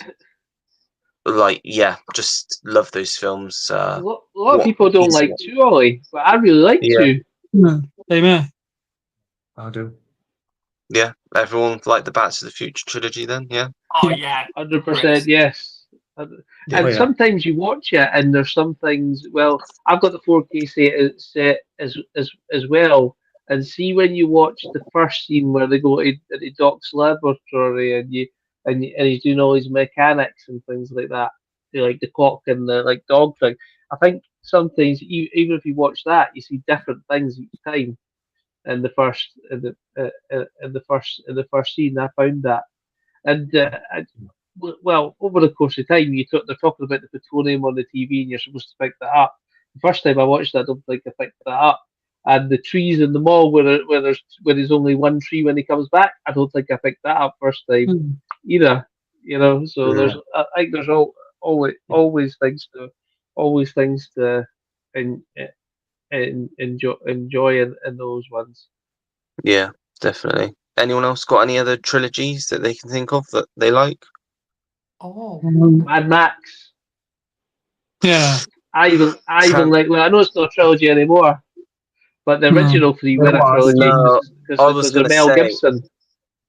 I really like Road Warrior, probably my favorite Mad Max film. But Beyond Thunderdome, I only really like the last part when they get on the train. Before that, Everybody I thought it hates was that. I quite like it. slow. And the first one, I didn't get on with the first one either. But I'm willing to watch it again because it The was very iconic scene different. at the The end of first the one, first. yeah, The but it's very different, iconic isn't it? scene at it is indeed. But I think you're right. I think Road Warrior's the best. I like Beyond Thunderdome. I thought it was good, but for the iconic bit at the end of the first one, where he go, if you've not seen that, sorry, but where he goes, you can cut through your leg in 5 minutes. The handcuffs will take 10. Here's the hacksaw. I just think that makes the film. Yeah, brilliant. Any other choices? probably. I would say Star Wars. The original. Yeah. Oh, yeah. The first three. I would say, for me, you can watch them as a standalone, easy, as you can Yeah. do with the other ones to a certain extent. But to be honest, I could watch the first three. Well, the prequels. I could watch the original ones. But if you give me, say, I watch the trilogy, go and watch a trilogy of the last three, I would struggle. I would find myself drifting out. The first one was good, Force Awakens. Second one, the third one, we went to see the pictures twice, and I was still scratching my head. Well, not scratching my head, but thought, is that it? Really felt underwhelmed by the last one more than the Last Jedi, basically. I But really I've got to Yeah. go back and watch them all, but I'm not rushing for it. The thing with that is there is so many classic trilogies that have then been expanded later on. I was going to say the Rambo trilogy, but there's two other ones and they're not too. In fact, there's not. There's the Rambo 2007 and there's the new one last one, isn't there? So there's 5 in that. But the first 3, I enjoyed them all. I enjoy all of them, but it's like they can't stop. Yeah. First, I enjoyed every single one of the Rambos, Rambo ones when they first came. Out. Everybody gave the one in Russia. Yeah, I didn't mind the Crystal Skull either. Everybody hates that, but I didn't mind it. I haven't seen it, but I only count the first 3 personally. Yeah, well, I don't think it's as bad as everybody. What about the Dial of Destiny? Have you seen that, James? Yeah, I have, and then I watched it, and I thought this isn't a bad movie, and then I watched someone reviewing it, and they were like, "It's just so woke because the girl takes over time travel." I'm like, maybe it is, but see, when I was watching it, I didn't think that. Yeah, I haven't seen it. So sometimes other people's opinions ruin your view of the movie. I know people who really hate this as a trilogy because the people say the first one's only good, but The Matrix. I rewatched The Matrix this week as well because I didn't know that there was an opinion that he was supposed to be Jesus. Did you guys know that? No. So he's supposed to be.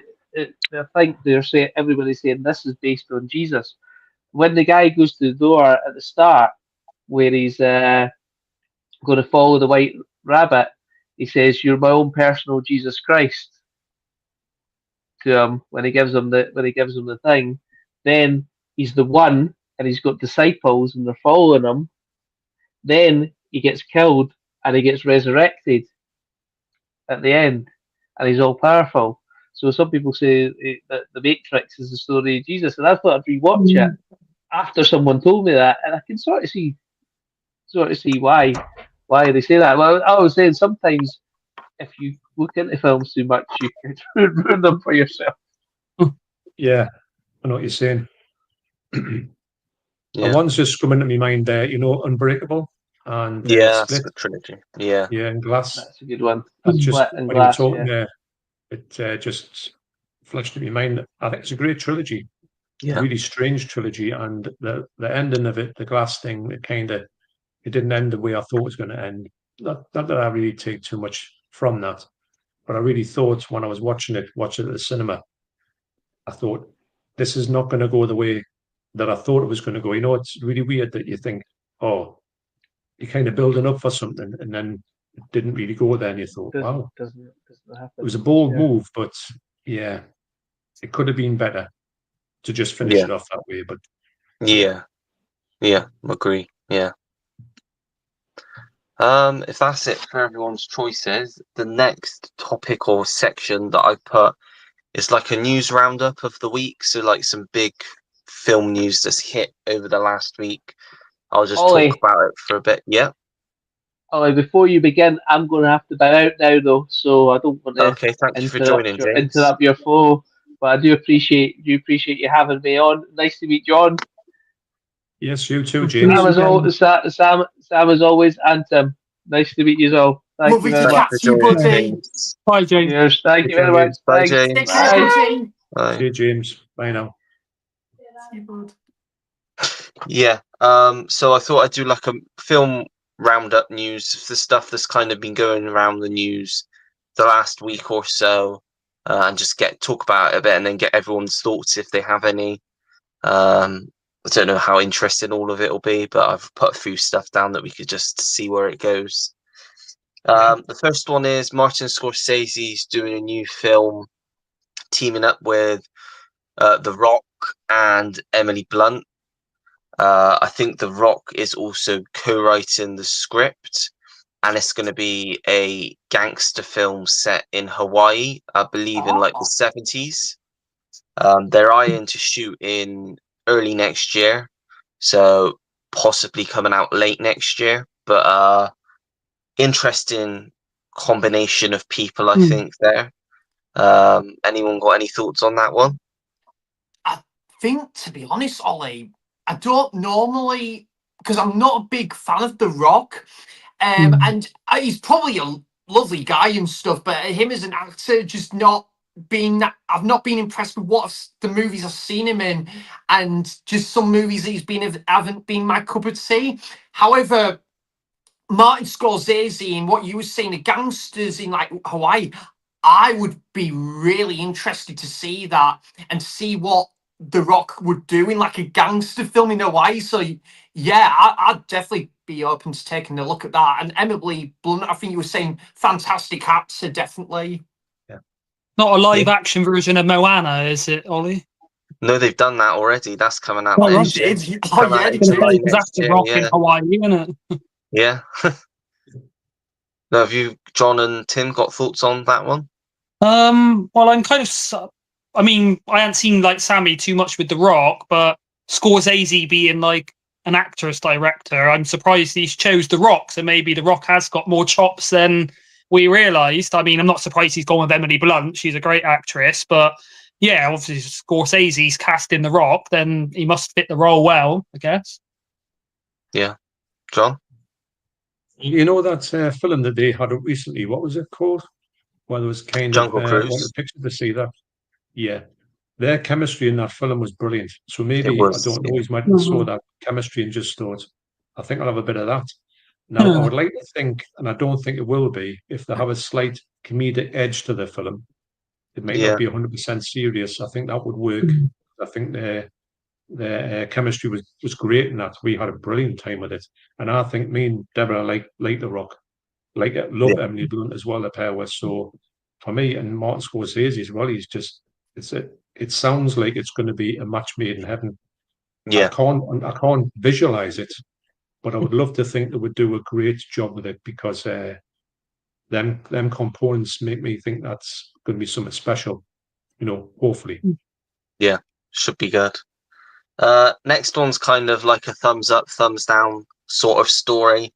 So they've revealed in the last week that the latest Mission Impossible film, The Final Reckoning, clocks in at 2 hours and 51 minutes. Do you guys think that's a good thing or a bad thing?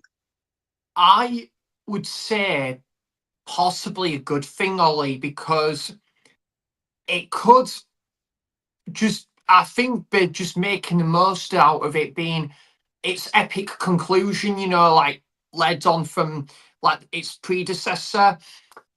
And I think, yeah, I mean, John Wick 4 came out the same year as the last Mission Impossible. John Wick 4 was what, 2 hours and 40 minutes or something? And I thought that was executed really well in regards to its runtime. I just think the action was non-stop. It was brilliant. So I think, yeah, man, I think it could be really good. I can't remember the exact runtime for the first what was it, Dead Reckoning, the part one. I can't remember what the exact runtime was, but I thought it was absolutely brilliant, Ollie. And if it's going to add extra layers, or they might do a couple maybe twists and turns or something, there's a bit of a callback to his previous movies, and they're packing as much in as they can as its final conclusion. If it pays off, then I'd definitely be up for that. And sometimes a film that clocks in for 2 hours 50 minutes, if not 3 hours, can feel like a 90-minute movie. You're just absolutely in awe with it. Whereas sometimes a movie can be the case where I've had this with a movie where it's an 80-minute long movie or 90-minute long out movie, and it feels like 3 hours. But the Mission Impossible movies, man, totally different level. Like, clocking in near 2.5 hours, and it flies by because you're just in that awe with what you've seen, and you're visualizing with the stunt work. The story is just compelling. Ethan Hunt's character, just possibly one of the best protagonists in an action movie put to screen. So yeah, you could say Tom is cruising there. Tom cruising. Good one. See what I did there? Lol. He might even met Brian Ferry. See what I did there? Tom Cruise, Brian Ferry. There we go. Yeah, so I'm up for it, Ollie. Yeah, what about you, Ollie? What do you think about it being 2 hours 49 minutes? Yeah, I think I'm fairly of the same mind as you. I think it's the type of film that kind of you don't mind if it's going to be that long, because it's very fast paced. There's always lots going on. There's action. It's not like a slow burn. So I don't much like John Wick 4. I don't think you're going to feel the runtime. I think it's going to be one of those that you're going to come out of and you're like, oh wow, is that it? Because I think as well, with it being possibly the final one, they have got a lot to wrap up, and if they're tying it into the previous ones as well, the story, it's a lot to get through. So I think it does warrant that time, I think. I know, Tim, I think you've only seen the first one, you said, didn't you? Was that the one we seen the trailer for the other day at the cinema? Yeah, I mean, it did look quite interesting. It looked like it had a bit more mystique, and obviously I've only seen number one. I do know about the other films, but yeah, I think I've seen number one when it very first came out, probably on DVD or VHS it would have been, because me and my mates like rented it at like a birthday party sleepover kind of thing, and we did enjoy it. But yeah, I think sort of bits I've seen of 2 and 3 and the other ones just did seem a bit along the same lines of, he's on a mission, he's sort of like a bit of a spy, a bit like a James Bond kind of thing. Whereas that newer one, when he's putting on that like metal mask and stuff, and when they were talking about him, seemed remember they were saying he was able to like take out a whole conference with a smoke grenade, and it did sort of build him up a bit more like sort of John Wick is, where he's a bit more of a legend and everyone's like scared of him. But yeah, the bit when it showed him having all that metal mask put on, it did look a bit darker and more like mysterious than what I know of Mission Impossible. Don't know if I'd ever actually bother watching it, just because I'd have to probably go back and watch, like, how many is there? This is the 7th one, Ollie. No, this is the 8th one now. Oh, the 8th one, yeah. I'd have a bit of work to do watching 6. Yeah, and I'd probably have to go back and watch number 1, because I can't remember it too well, other than when he comes down on the wires and stuff. But yeah, whether I'd be able to watch like 7 of them in preparation to watch that, I don't know. But for someone that's not really interested in Mission Impossible, yeah, I thought the trailer actually looked quite good.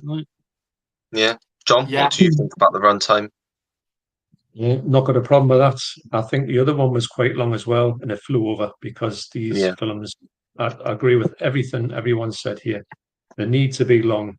I'm not a fan of super long films, but if a film justifies it, I haven't got a problem with it. Sometimes you put a film and you look at it and see 3 hours. and you know you're going to have it's going to be a chore. But when you see something like that, it does fly over, and I do think that me and Deborah just recently watched a whole lot, apart from the seventh one, the one before this. We're going to watch that maybe a week before we go and see it at the cinema, so I've got it fresh in my mind, because I think this one will have more callbacks to the seventh one than the other ones. But I do hope we'll get all the other ones, because I don't know about yourselves, but when you go back and watch those films, I haven't got a good memory of them, although I think they're great. So when I go back to them, sometimes I'm watching them, it's like like the first time, I'm forgetting loads of stuff, little things that happened in them. So I'm pleased that we've caught up again. But for me, I just think that the running time, it doesn't matter at all in that film, because I think whatever they put out, it would be justified. So I'd say it was like 4 hours long, which would sound mad. If it justified that, I would go and watch it. So if it came out an hour and a half, I would feel duped. Yeah, I would feel angry about that, which is mad, isn't it? But yeah, I agree with that, definitely. The next one is another big one. David Fincher and Brad Pitt are reteaming on a sort of spiritual sort of sequel to, well, it is a sequel, I suppose, technically, to Once Upon a Time in Hollywood. It's going to be based off of Tarantino's script. Yeah, I remember you said about that. Yeah, he was originally going to direct it before he decided against it. And it's basically set, I think, about 10 years after the end of Once Upon a Time in Hollywood. And Cliff Booth, Brad Pitt's characters, basically become a Hollywood studio fixer. So I don't know if you've seen the film Hail Caesar, but basically Josh Brolin's character in that is a fixer for a studio trying to find George Clooney's character, who's an actor that's been abducted. So basically what he'd be doing is fixing all of these sorts of crazy problems for this Hollywood studio in the 70s. So yeah, sounds interesting. What's everyone's thoughts on that one? I think it's filming in June, I think, for Netflix. I've not actually seen Once Upon a Time in Hollywood, so I don't know if I'd like it or even what it's about, other than what you said the other night when you was talking about it. I thought it was going to be sort of about Hollywood, what's the word, culture, whereas you said it was about the Sharon Tate murder, wasn't it? Yeah, It's that's part of it. Yeah, I think it is also about Hollywood culture in the late 60s, like what Hollywood was like. Mainly that is what the film is, but I suppose the Sharon Tate stuff, she's like a character throughout, but like the Manson stuff's more towards the end. It's not like a main part of the film. It's like the end bit, really.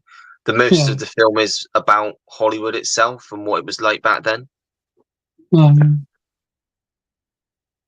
Yeah, if I ever get a chance to watch the first, then I might be interested in it. But yeah, from what I sort of seen about the first, it didn't really interest me too much, to tell you the truth. No.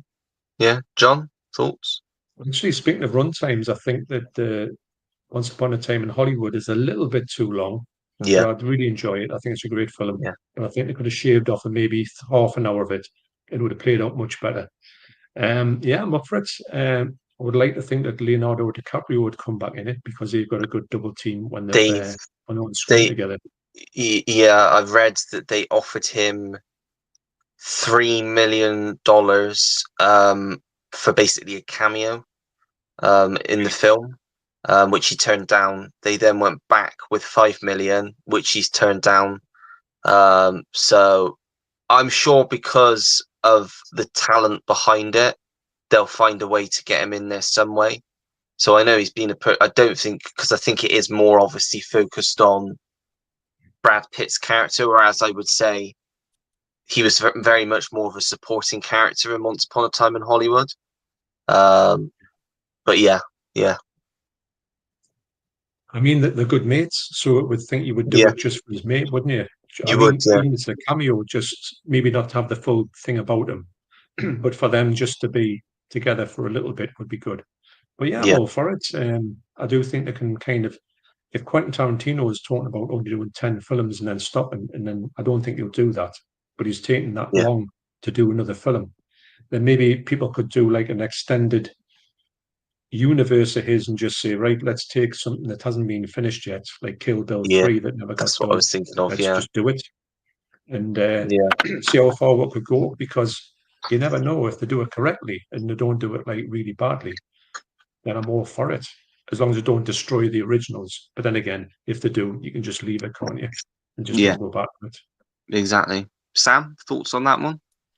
I think that's really got potential, Ollie. I mean, it's from one quality director to another quality director, and I think David Fincher has been on a bit of a slippery slope in recent years in his filmography. I really haven't enjoyed his last, what is it, 2 or 3 films. So I think we're needing of another really good, in my opinion anyway, another really good David Fincher film. Because a couple, I think his last couple of his films have just been bang average, in my opinion. But I think, Just a toilet. yeah, no worries, John. And I think to say, like, kind of following that script from Tarantino from Once Upon a Time in Hollywood, yeah, I'd absolutely be up for it. I mean, David Fincher has delivered on more than one occasion. There's no doubt in my mind he can do it all over again with that film. And I think it being like a spiritual sequel to Once Upon a Time in Hollywood, yeah, I'd be very intrigued to what they'll do like after the ending of Once Upon a Time in Hollywood. And I think Brad Pitt coming back, I mean, Brad Pitt is just an absolutely fantastic actor. You know, and I absolutely love Seven with David Fincher, you know, from David Fincher, sorry. And yeah, and obviously Fight Club as well. Benjamin Button. So you're sorry, Ollie? Benjamin Button as well. Yeah, so that's it. Yeah, definitely. I mean, he's worked with 2 amazing directors, you know, like being some cracking films. So yeah, I think that one would really have potential. I'll be very intrigued to see what David Fincher could do. You know, in line to a Tarantino movie, definitely. Because it's a script, isn't it? It's This Tarantino's script, yeah. this So script, well, he yeah. So directed it, yeah. that's absolutely it, Ollie. Yeah, I couldn't have said it better. Yeah, it's going to be, yeah, really interesting. And yeah, and I think also I'm trying to think what else I was going to say. So yeah, also it'd be interesting to see that's it, David Fincher do something obviously as well, like set again by back to that time period as well, because I don't think he's done that since. Oh no, well, Mank was, I think, further back as well. So yeah, it'll be another interesting like take on like sort of like 60s, sort of late 60s, like Hollywood and stuff. So like Once Upon a Time in Hollywood, which I thought, funny enough, the first time I watched it, Ollie, I really didn't like it. I thought it was a bit of a chore, bit of a slog when I first watched it. I thought it was pants, to be honest. But then I watched it again. I loved it. I thought it was really good. So yeah, and I think had it been from a second viewing of that movie, it's really helped me to be intrigued to what Tarantino is potentially going to do next. But David Fincher as well with this scripts for from Tarantino with this. So yeah, I'll definitely be intrigued for that one. Definitely. I will say, I think the only downside of this film, it feels like it shouldn't be. It feels like it should be a big theatrical release that we then get on physical media. I mean, my hope is that we will, because of the nature of the film, because it's Tarantino's script, it's a Fincher film. I hope we will get maybe a Criterion for it at some point. But it's just a shame that it's going to Netflix, because I think it could do so well at the cinemas. Yeah, And I agree. that's the again what we were saying again, Ollie, just an absolute carry on with Netflix, isn't it? All over again, where Yeah. you might get really good movies that just won't execute onto physical media, and it's such a shame because, you know, like some of the best movies in recent years has been on streaming, but where's the physical media release? So Yeah. Yeah, real shame with that one. I totally agree with that. Yeah. Right, the next topic or thing is that the new Star Wars film, Star Wars Starfighter, that's recently casted Ryan Gosling, coming out in 2027. They're having trouble getting people to sign on to the film. So multiple actors have straight up turned down roles in the film. So you've got Mikey Madison was offered one of the lead roles. She turned it down. I think Jesse Plemons, Greta Lee, who obviously was in Past Lives, and a few others. They've all been approached but turned down some of the lead roles. So it begs the question, are people fed up with Star Wars now? Do people not want to associate themselves with being in a Star Wars film? What do you guys think about that bit of news? Yeah, I've got to say, Ollie, yeah, I think there's just too much of it now. It feels less eventful than what it used to be.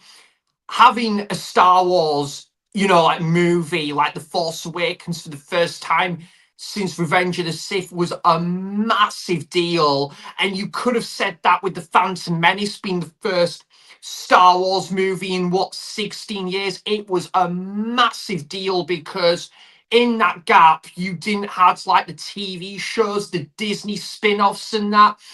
But now, unfortunately, and don't get me wrong, there's still apparently been some really good Star Wars shows that's come out of Disney, which is fair play. But a bit like Marvel, it seems to become a bit of a less eventful thing as it used to be. Plus, the difference with Star Wars is I really wasn't a fan of the sequel trilogy. I just did nothing for me apart from The Force Awakens, which I would have happily rather had that as a standalone movie opposed and be its own thing opposed to having it set up as a trilogy, because The Last Jedi and The Rise of Skywalker just were, like utterly dreadful, in my opinion. Those films have got its fans, Ollie, and absolutely fair play it. I'm pleased it's got its fans, but just sadly did nothing for me. And The Rise of Skywalker is probably one of the worst movies I've ever seen in my life, probably in that similar level to the Jodie Whittaker era of Doctor Who, where, oh my God, I was watching it. It was absolute chores. Yeah, it was that similar feeling. It didn't help to have Star Wars in that state and Doctor Who in that state at that similar time. So, yeah, but we'll see. I mean, hey, Ollie, you never know. This new one, it might have good word of mouth. I mean, Star Wars have done it on more than one occasion. They could do it again, but my excitement levels for new Star Wars movies just not non-existent at the minute. I think with Star Wars, I think the original trilogy all day, and possibly go and see Revenge of the Sith at the cinema, because that's my favourite of the prequels. What's your thoughts on that one, John or Tim? Oh, you go if you want, John. I just basically agree with everything you say there, Sam. Yeah. Couldn't have put it better myself. For me, that at this point, I think they should just keep Star Wars to the TV. It's run its course at the cinema. I think, unfortunately, the Force Awakens started off where you thought this might go, because I knew there's books galore that they could do, like stories from, and I thought, if they do, I knew they were going to make three, and I thought they do the three that are like the Force Awakens. If they carry on in that trajectory, I would have thought this has got legs to go forever. Unfortunately, it just fell flat in its face after that film, and the only thing that resurrected Star Wars to any form of anybody was interested in it was a TV series that was on Disney Plus. So for me, just keep it on there. Don't even bother, because if they can't get people at this point, if they were going around these actors and actresses and says you want to be in Star Wars, I mean, people would have killed to be in Star Wars back in the day. They would just sold kidneys for it. And nowadays, if people are turning around and saying no thanks, then there's just the writings on the wall for it. So to me, the people have spoken. Well, Hollywood has spoken and just ditch it, put it in keep it on the TV, and just let it run its course on there. Because unfortunately, it seems as if they've just painted themselves into a bad corner, and that they've probably underestimated how badly the reception of the last two films have been on the franchise. They kind of killed them. Sadly, I wouldn't want it to be like that, but I agree with Sam that it's just not got any legs. It can't do it. I didn't know that about what you were saying about that, Ollie. And I mean, I'm amazed that I heard that. But when you look back and you think, is that not enough for them to say, right, let's just call it quits? Yeah. Unfortunately. Yeah, it was such a big deal at the time as well. You know, like obviously, like it has like parodies as well. You know, like even films at the time wanted to copy Star Wars because they absolutely loved Star Wars. It was influenced to make it like something like like a daft comedy film like Spaceballs or The Family Guy. You know, like spin-offs. Funny enough, John, I watched Zack and Mary the other night. I really enjoyed that film, and then they even made their own explicit version of Star Wars in that movie, so, for example. So I really enjoyed that film, by the way, Zack and Mary. But yeah, it's a shame, like, to say about something we used to be, like we would love to go, like Star Wars and Marvel, go and see at the cinema. We want to go there day one, try and avoid all the spoilers that we can possibly can because of social media spoiler territory and stuff at times. And we want to get there as soon as we can. But then even that now, that excitement of that side of things is sort of diluted a little bit as well on that side of things. But yeah, I think Marvel, though, the thing I'm quite interested in, John, is Thunderbolts. I personally didn't like the look of from the trailer, unfortunately. However, Fantastic Four, though, the new Fantastic Four, I think we are well overdue a Fantastic Four movie, and a really good one, I think, too. So I think that is the one that's keeping it together, I think, for this MCU for this year, definitely. And I think, like, but you never know with Star Wars. They've done it like multiple times where they've delivered a really good, if not a masterpiece of a movie. So they could do that again, Star Wars, and Marvel could do that again. Like, they're not a bit like Star Wars, not as consistent as they once were. And sometimes there's things that's just hard to level at that. But obviously 2023 we had Guardians of the Galaxy 3. Last year we had Deadpool and Wolverine, which I know you absolutely loved, John. And hopefully this could be it. Fantastic Four could be the one that I might really enjoy and stuff. So yeah, what about you, Tim? Your thoughts with this one, Star Wars? Well, I've not actually seen Rise of Shite Walker, as you call it. I mean, I heard it's bad, so that's why I didn't bother with it. I don't think I've seen Solo. Is that a film, like Solo spin-off? Yeah, that's it. I would Han Solo. That's it. That was all right. Yeah. I didn't mind that one. Actually. That was okay. Yeah, that was not bad. Yeah. But yeah, with the films, a bit like Marvel, it just got oversaturated, and it's not just, we say Marvel, whether the films were good or not, there was just so many of them, and I just sort of got sick of it. And unless someone came out and said, yes, 10 out of 10 is better than The Dark Knight, or, if Iron Man came out and people were saying it was that good, then I might have went and looked at it. But yeah, I just sort of had enough of Marvel. I mean, it's Disney, I guess, innit? I don't think they care if they make a bad film and it gets hated. They just care about the money. So unfortunately, if they make a new Star Wars film and it gets 1 out of 10, it still will sell millions and billions at the box office, and people will still go and watch it. So they're going to keep doing it, even if they've run out of ideas. Yeah, I probably won't be interested in seeing it if another one does come out. But I personally love The Mandalorian. I've not watched any of the other TV series of Star Wars, not really interested in any Star Wars property anymore.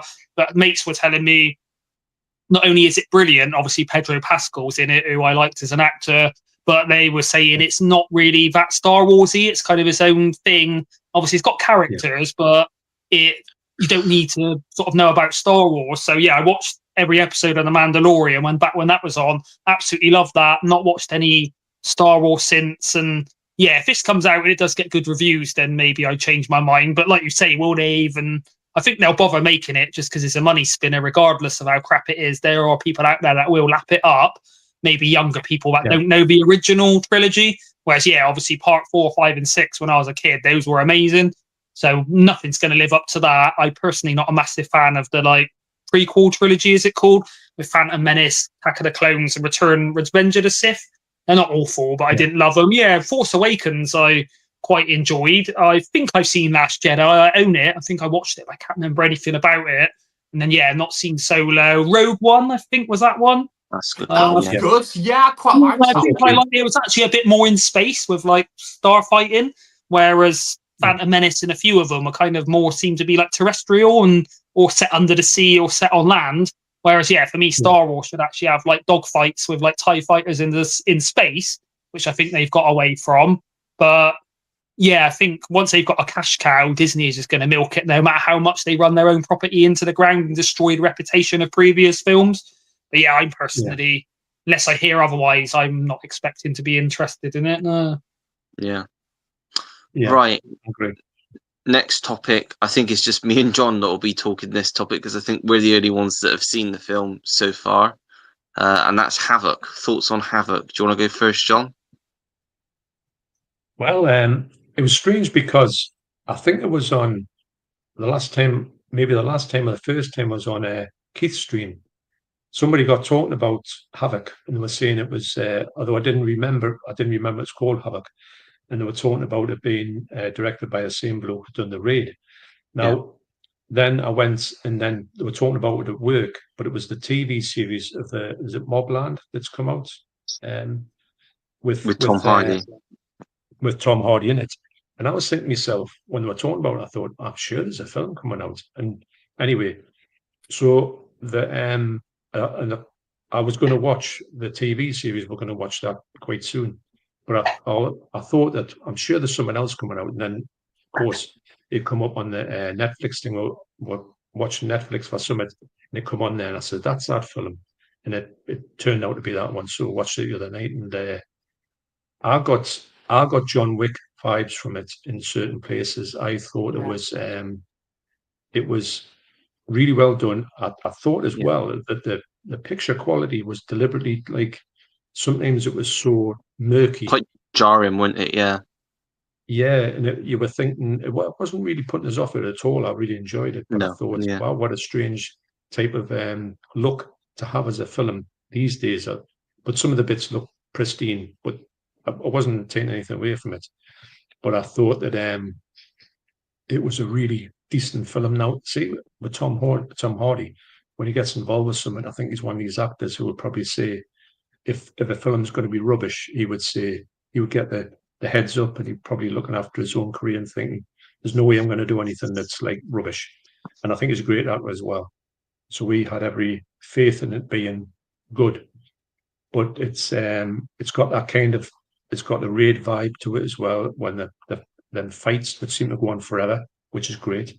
The characters were great in it as well. And I did find myself slightly confused by who was on whose side at times. Yeah, it was. Yeah, especially. I thought obviously the nightclub scene I thought was excellent. 20 minutes of just pure excellent action, but it was like you didn't know at one point who was fighting who in that scene because they were all kind of going for each other in a way. But yes. Yes, I thought that bit particularly was really impressive, and it's a very fast-paced film, constantly on the go. I thought all the way through, wasn't slow at all, and yeah, I enjoyed it. Like you said, it was a good film. It was a great film. I think the title Havoc is such a good title for that. For what it was, it encapsulates what it is. It's watching. How long is the film? Is it about 2 hours? Is it actually? It's only about an hour and 45, I think. Yeah. Right. Because I mean, it flies over, but it is like constant havoc. Yeah, it is good. And no, I really, really enjoyed it. It's probably I knew funny enough, I knew I was going to enjoy it because it had Yeah, I did all too. Yeah, Tom Hardy, the actors in it, and also the pedigree it's going to come from. It just I'm so glad that it lived up to what I thought it was going to be. yeah. Unfortunately, it's kind of stuck there now. If you want the physical media at this point, It's annoying because I know someone that will But- never watch that. Stuart's never going to watch it because he's so against streaming. Yeah. He won't watch anything that's on streaming. And I was saying to him the other night when I was watching it, he would love the film. And there's lots of other stuff on there that I've seen that I thought, oh, Stuart would love that. But they're never going to get physical media releases. And some people aren't interested in streaming, so never going to get to watch it. Yeah. it's a big shame. I do agree with you, Ollie, though. I do think that's just say, right, we'll put someone on, it's a big film. It's on there for 3 years. Maybe put it out as a limited run on physical, maybe out for 6 months. Maybe, I'm not going to say they charge a lot of money for it, but if they want to get the money's worth, maybe charge a little bit more of a premium on it. Don't do a sale item and Yeah. put it out as a limited run, and then it's gone. So at least you got the chance to buy something if you're that desperate for it, as Definitely, yeah. opposed to getting no chance. But then again, you get the bootleggers going, ripping all the copies off and selling them for a tenner. So Yeah. they're doing themselves out of money for the Yeah, head they greed, are. you know. Yeah. Yeah. And I will admit, I have got 3 bootlegs of Netflix films just because I knew they were never going to get physical releases and they were ones that I wanted. So it's, You're forced into it. That's You the way are, it is. yeah. Yeah. But yeah, have a thumbs up from me. I guess thumbs up from you as well. Yeah, I've not heard of it, but if it's is it Gareth someone that directs the Gareth Raid Evans, films? yeah. Yeah, I've see, heard- I loved yeah. the first 2 Raid films, 2 of the best sort of martial arts films of recent time, other than like on back films. Yeah. So yeah, I'd be interested in watching it if it's directed by I'd him. be Yeah. interested in watching that as well. A lot of gun fu in it as You'll well. love it, Tim. It's got all the vibes from the Raid, although it's not Yeah. the Raid. Well, it's just going up and down the stairs. It's just crazy, isn't it? It's not that crazy, but it's got elements of that in it. Yeah. Yeah, sounds interesting. Yeah. Next topic, we briefly mentioned earlier Greyhound. Well, Greyhound has just announced that they are moving forward with a sequel. Tom Hanks is returning along with the director of the first film, and they're negotiating with all of the cast from the first film as well to come back. It's aiming to start shooting in January for a release the following year, again to Apple. And it's going to be set, I think it's being set in 1944, whereas the last one was 1942. And it's just following Tom Hanks' character as he further battles on his warship. So yeah, thoughts on that one and thoughts on the first Greyhound if you've seen it? I've not seen the first Greyhound, Ollie. I really wanted to, but yeah, especially with Tom Hanks, and it's a World War movie, and Tom Hanks alone because he's such a great actor, and you know, considering he's in all those amazing movies that we know and love, it's just a bit surprising that something like that potentially might not get a cinema release. I would thought it'd be the sort of movie that would, to be honest. You know, even you know, I don't know, but it's I definitely would be up for seeing the first film. I know it got a bit of a mixed reception, but still want to go and make my own mind on it. But then again, slightly going off topic here, Ollie, but then again, what was it? But did get a cinema release here. Got a bit of a mixed reception. It was the latest one from Robert Zemeckis. But no, there's some people that said they loved it. So you never know with that one. And it could be interesting to see where they go once they've seen the first film and what they do with that potential sequel as well. Yeah, Tim and John? I've not even heard of the first Greyhound. I didn't know Tom Hanks had done anything in a while, to tell you the truth. Yeah, it went right under my radar. Maybe if I see the first one, I'd be interested in the second, because I kind of try and watch anything Tom Hanks is in. One of my favourite sort of top 5 actors of all time. But not even heard of the Greyhound, to tell you the truth. No. John? I think it went under the radar, like definitely. It wasn't like wasn't a big event, was it? It kind of just No. came and went. Yeah. I think the issue with it is it was a Sony film. Pandemic hit, they sold it to Apple, and then it just kind of got hidden, chucked on Apple, and it was hidden away. But people that have seen it, like myself, praise it because it is a really well made film. I mean, Stephen Graham's in it as well, and he's really good in it. Oh yeah. But yeah. Yeah, I take it you've seen it then, John. No, I'm talking You've about not Stephen seen- Graham. He's one of the best actors of all time for Yeah. me. He's just unreal. So Yeah. on the strength of that, I will try and watch it. And if the second one comes to the cinema, we'll go and see it. It's what type of film I'd like to see at the cinema, if it is Yeah. there. Yeah, hopefully it will be. Yeah, yeah, because Well, I think it should be. I mean, Apple are quite good. They do usually do like limited theatrical runs for most of their films. So you'd hope that they would do something for that because they did, like the first one did so well on the streaming service, and it was supposed to go theatrical originally. So you'd think they'd put it in the cinemas. Yeah. Yeah. Next up, J.J. Abrams has secretly started production on his new film over at Warner Brothers. All hush hush. All that we know about it is it's a sci-fi film, and we know a few of the cast. It's Glenn Powell, Jenna Ortega, Samuel L. Jackson, and Emma Mackey. So yeah, that's started production last week, aiming for a release summer next year. But there's no word on at all what it's going to be about. Just that it's sci-fi and elements. So, what's your thoughts on J.J. Abrams doing a new film? Because I don't think he's done anything since Star Wars.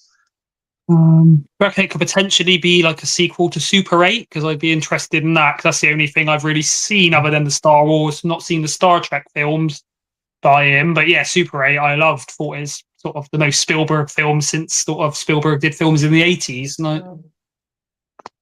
Yeah, I don't think it would be purely because that was Paramount. And I don't know whether they would, because obviously Spielberg produced Super 8, didn't he? And he's got a new film out that's also sci-fi-ish next year. But yeah, I'd love to see a sequel to Super 8 as well. I love that. Great film that was. But yeah, don't know. John and Sam? Yeah, J.J. Abrams. Yeah, I mean, I love his take on Star Trek. Not so much Star Wars. But his take on Star Trek, I think, is brilliant. In fact, I would absolutely love to see a fourth film in his Star Trek run. You know, I was really hoping we were going to get that. I'm not saying it's too late or anything. I think that could still work, but I would say better maybe sooner rather than later, sort of thing. Well, saying that, you know, it's happened the case where there's been huge gaps between movies. I think we've had that obviously with Trainspotting and films like Dumb and Dumber and stuff, where we've had very good sequels. Well, Dumb and Dumber, that sequel's all right, but Trainspotting, that sequel's amazing. Incredible in it, Ollie. Probably one of the best sequels ever, Trainspotting 100%, yeah. Yeah, I would even go that, actually. I would go that far to say that as well. It's really fantastic. So you never know with that, with J.J. Abrams, we could have another his fourth Star Trek movie for whenever that will be. I really didn't know, but it could be really interesting to see how it works. But a new sci-fi movie, I think, from him, much needed, and he's really good on the ball with picking a really good cast as well. You know, you were saying, Ollie, Glenn Powell, great actor, and Emma Mackey, who was in the what was it, the Netflix TV show Sex Education, which I thought was absolutely brilliant. And Sam Jackson's just a superb actor, you know, like plays some of the most awesome characters out there put to film and under multiple directors as well, Tarantino being a prime example. So I think it could work, and I think he's got the vision, he's got the ideas when it comes to the science fiction genres. So yeah, I'd be up for that. What about you, John? Yes, I definitely would be up for it myself. I don't know which way it's going to go. I mean, Star Trek would be great to get another one of them. I really like the Star Trek films. Um, but I can't speculate on something we haven't got any idea what it's about. But yeah, I'm It could definitely up for literally something be like that. anything, couldn't it? It could be. I mean, I'm trying to pin it down, and we could come up with a million things. It Well, the might not even be first right. It thing might be a brand new thing. originally it was floating around that it was going to be something to do with time travel, and that's now been like until we actually get anything, it could, because they've said no, but until we see anything or know anything about the film, that could still be the case. But because sci-fi is so broad, I do Well, it is. know, I think it's set on Earth. So I think they've said that much. So it's not going to be like a super science fiction, like set in space. But other than that, I've got no idea what it could be about. It sounds interesting from what I've heard. I'm up for it, but whatever it is, Yeah, hopefully it's yeah, not something like really strange and uninteresting. But it's got yeah. to be something decent. Well, yeah, he usually does like quite big scope films, doesn't he? So yeah. And then my last topic that I've put down for movie news was Sisu 2, which is secretly filmed under the radar last year and has added Stephen Lang to the cast for the sequel, has set November 21st release date of this year. I've not seen the original. What are your guys' thoughts on the original if you've seen it? And are you looking forward to Sisu 2 coming out just 2 years after the last one came out? I've not seen the original Sisu, but I've heard it's absolutely brilliant. If I'm not mistaken, John, was it your second or third favorite? Actually, no, I remember Barbie was your favorite film of the year, which, by the way, mate, I absolutely loved that as well. And Got some flack for Sisu that. was it top 3 of the year for you, was it, John? Because I remember you giving it high praise. It was either second or third. Yeah. But yeah, it was amazing. It's basically John Wick. Yeah, I've heard that. Yeah, Because in the war. you know the whole the sizzle. Do you know what sizzle means? Do you know what it is? No. Is it the It's gold like a miner? mindset. No, he's a gold miner, and all he wants to do is he gets this gold mine. This is the end of the war, and he wants to just take it from his the place where he's got the gold mine that he's mined the ore from. Just wants to put in his backpack on his horse and just go to Finland, I think, where he's traversing through the war. He's like left. Is he a Russian soldier, something like that, a Polish soldier? So he just wants to go back on this trail. He bumps into these Nazis, so they stop him. But these Nazis are unbelievably like awful, and they're like one of these like horrendous like troops that have been probably jaded with the whole war, so they're just out for really just being just nasty to people rather than just doing what they're supposed to do. And he travels into the middle of them. But what he's got is he's got this mindset, which is apparently in his where he comes from, Norway or something like that. It's Zizu, which means you just refuse to die. It's your mindset is I am not going to die. So the things that go through, he goes through it, and he just refuses to die. But it's so brutal. But it's amazing. But it's basically like it's definitely John Wick. If you look at it, he just takes all his beatings and everything that like happens to him. The only thing I'll say about if you go watching on it, right, and this is a kind of spoiler, but I think it's a spoiler that you kind of need to know, is he's got this dog with him, right? And you think that the dog's going to get it because of John Wick and all that. Well, the dog doesn't get it. Because Good. I was watching it all the way through thinking if this dog gets this, because this dog's lovely, you think, I don't know if I can take it. If this dog meets with a bad end, because they're after this dog as well. They know how much he loves this dog. So these Nazis are wanting to kill the dog. But the dog doesn't get it. That's the only thing I'm going to say about that. But as soon as I read that, I was like, get in. Because it was just, I really hoped they would make a sequel to it, because that was another one that kind of went under the radar. And I watched it on let's say, a stream that's not legal, because I couldn't see it anywhere. This is before it came out in any physical. I just heard about it. And I watched in the ending. I didn't understand what he was saying, but there's no subtitles on it. I don't think there's not many subtitles on the film, but I think you need subtitles for the end of it. There was no subtitles on, so I don't know what this bloke said at the end of it. Now, going back to it, I want to get the 4K of it because the stream that I saw, it looked unbelievable. But the problem is that the 4K hasn't got a slip on it, which I think is a disgrace for something like that. I was going to get a one made for it, but I didn't.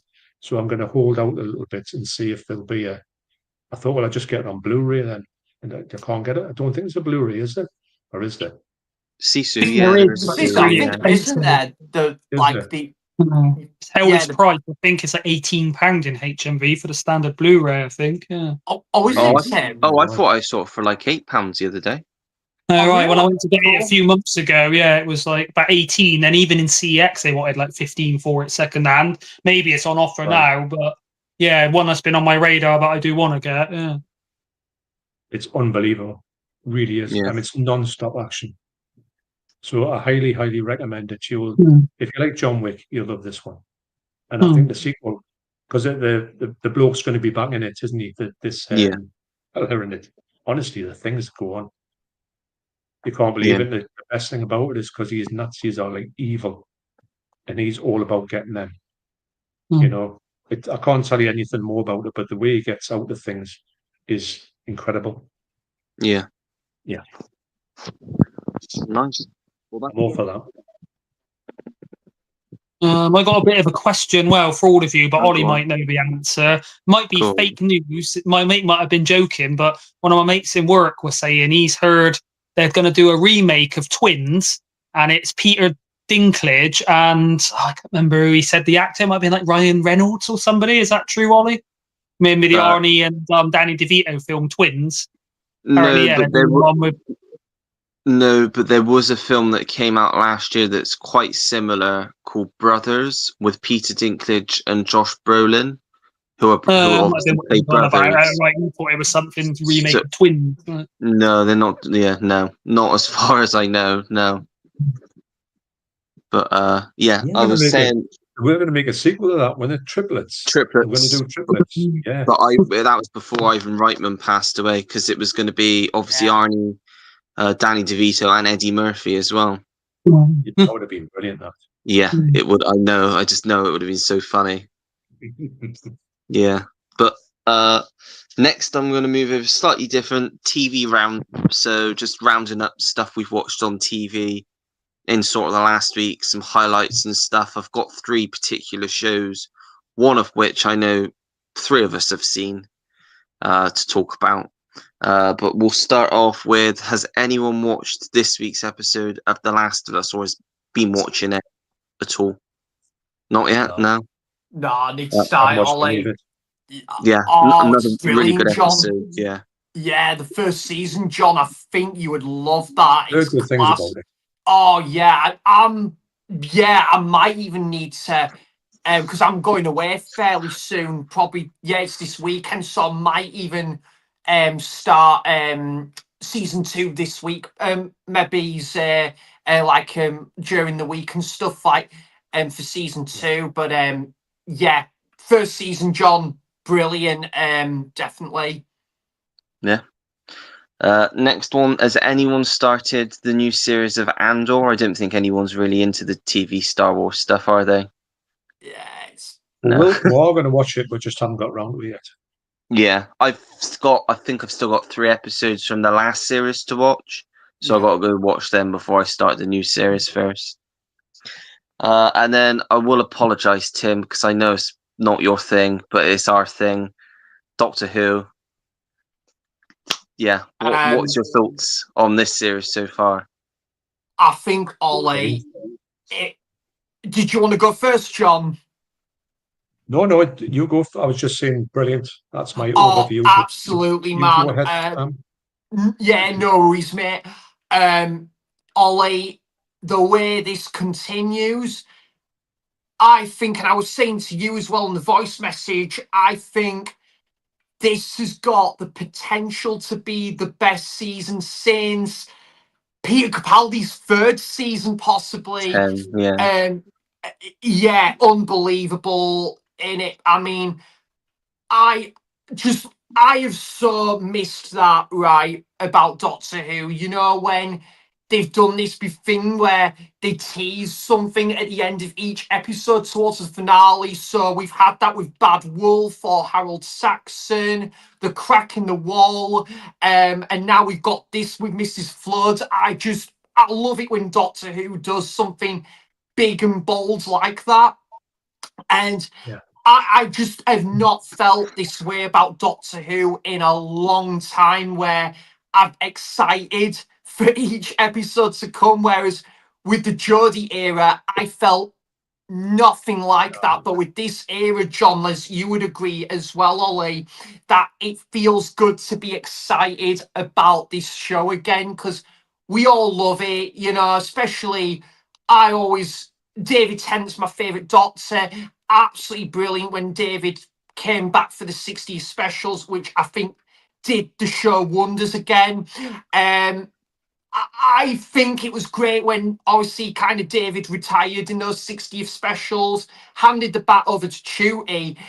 And you know what, Ollie? Chuty Gatwa is really good as the Doctor as well as the writing and majority episodes. I just think he's got that charisma and enthusiasm, which is what you love to see from the Doctor, and you know, like either Ruby or Belinda, which I'm loving what Doctor Who's doing again, you know, where they did with the Doctor and Martha and Rory Williams, where they have again the Doctor and a nurse duo as well.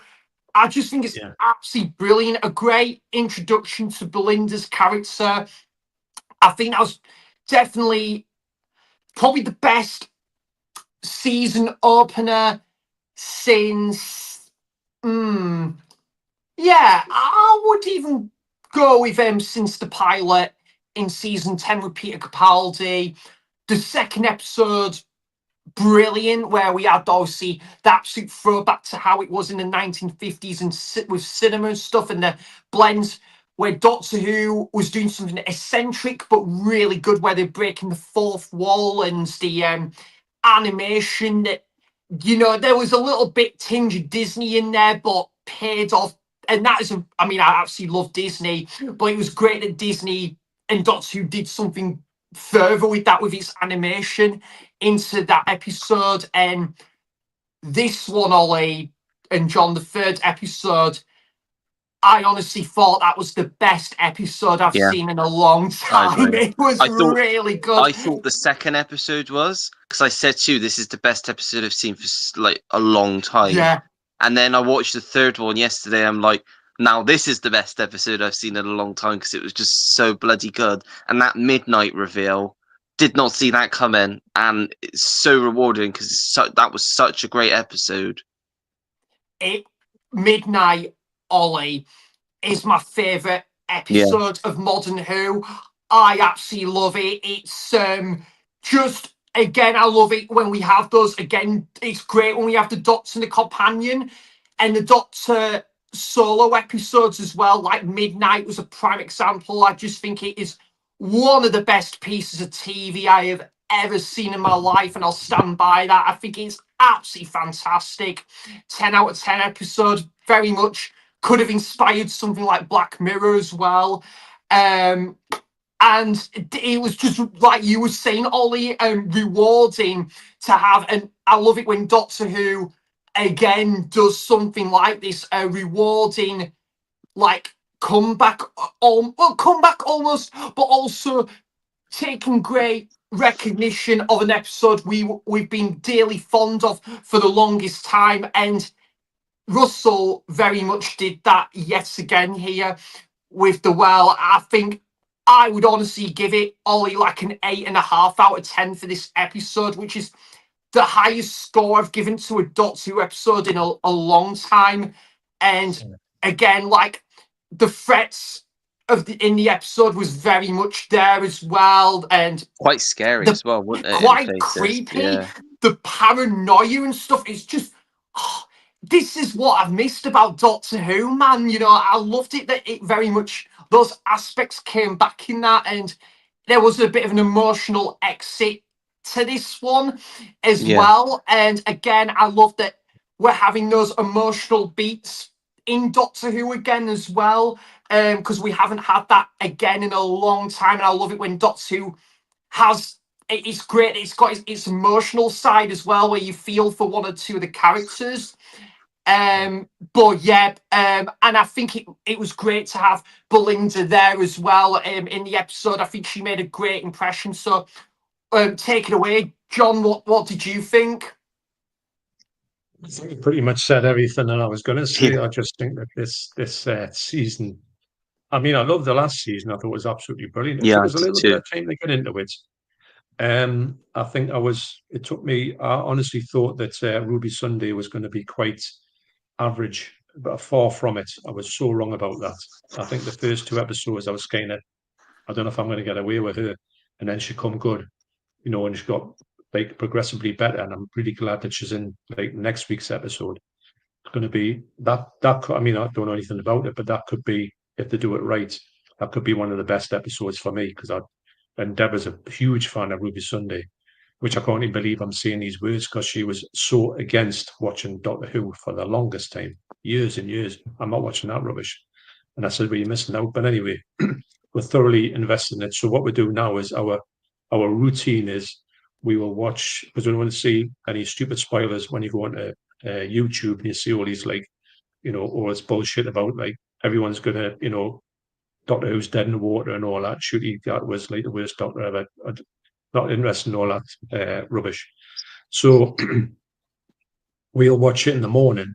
So we've watched it, you know, like I think it's, well, anytime after 8 o'clock when it's on iPlayer. We'll watch it then. And then later on the day, we'll probably watch Who Culture. And then we'll watch the two or three episodes from Who Culture. And that'll take us through the full week.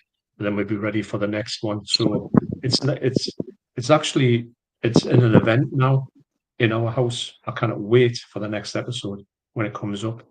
And I haven't felt like, I mean, I've been at solo watching Doctor Who since my son sort of tuned out at the start of Capaldi. He kind of ditched it then, so I'm not bothered with it. So I watched it by myself up until, well, I didn't watch most of Jodie Whittaker until sort of Deborah got into it.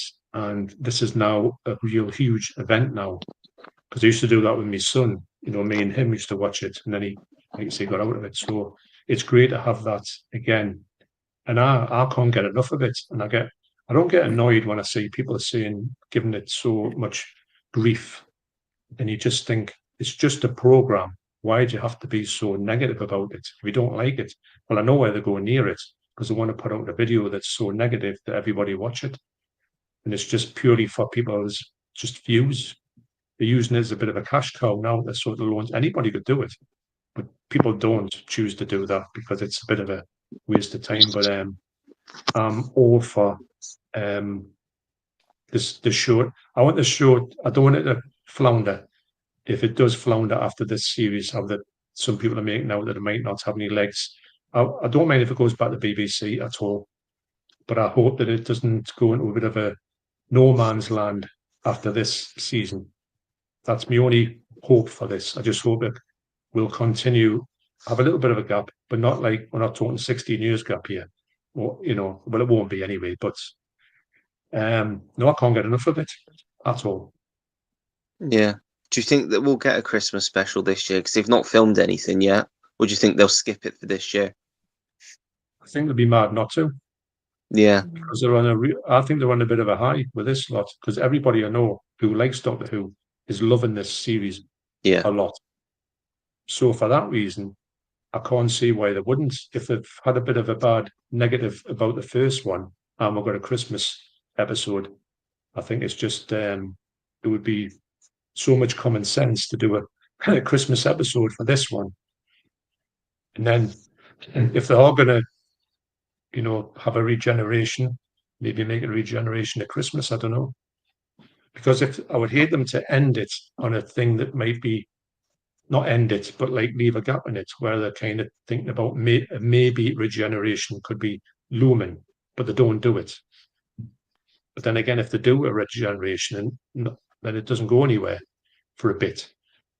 It's just going to be they need to do some more as a post. If they're not going to regenerate, I don't know. Do you know what I'm saying? You can't have it Yeah, on a Yeah. cliffhanger if it's going to be a gap of Yeah, maybe we're I not going agree. to come back in the next 2 years. Yeah, I agree. Yeah. I tell you something I'd love to see return. I'd love to see the Vaster Narada come back. Yeah, I honestly Yeah. couldn't agree more, Ollie. I think they was such an underrated villain, and coincidentally, they came before the Midnight Yeah, episodes did that's as what I was well. thinking. Yeah. And Yeah. I would love to see that as well. I would personally love to see another Weeping Angels episode. Now Russell's back in Yeah. town and stuff. Again, you know, he gave us Blink, which is one of the most beloved episodes of Doctor Who, and for good reason. It's Blink. It's phenomenal. And yeah, I think you were saying, weren't you, Ollie, with the Unit spin-off series that they are going to be bringing the Sea Devils into that? But I Yeah. think it'd be good to still see, as well as Sea Devils coming to Doctor Who under Russell again, definitely. Yeah, definitely. Yeah, looking forward to seeing the rest of the series, seeing how it pans out. I think we've got 8 Oh, yeah. episodes in this series. No. So, I wish there was yeah. more. Yeah. The last thing I've written down to do, and then we'll do the comments, and then we'll call it a day, is as I watched The Birdcage, obviously with Robin Williams, wanted to get some of your guys' favourite Robin Williams films out there, see if there's any underrated ones that aren't spoken about enough. I mean, I'd Okay. probably put The Birdcage up there now, but for me, it would probably be Mrs. Doubtfire, Awakenings, which is fantastic, Patch Adams, Yeah. obviously Good Will Hunting, Bicentennial Man as well. Oh, it's a beautiful film. I Yeah, love there's that, Ollie. yeah, those are just a few. Has anyone else got any ones that they particularly like? For me, Ollie, Awakenings is amazing. which one's that? Sorry, John. Awakenings Yeah. is a cracking film. Yeah, Really that's good film, yeah. a really good film, isn't it? Yeah. And The Fisher King, I thought is Yeah. really good as well. That's excellent, Ollie. I'd definitely put that as one of my favourite Robin Williams film. And yeah, like you were saying, Good Will Hunting's great. I know this film gets a lot of shit, but I don't mind it. I quite like this film, Jack.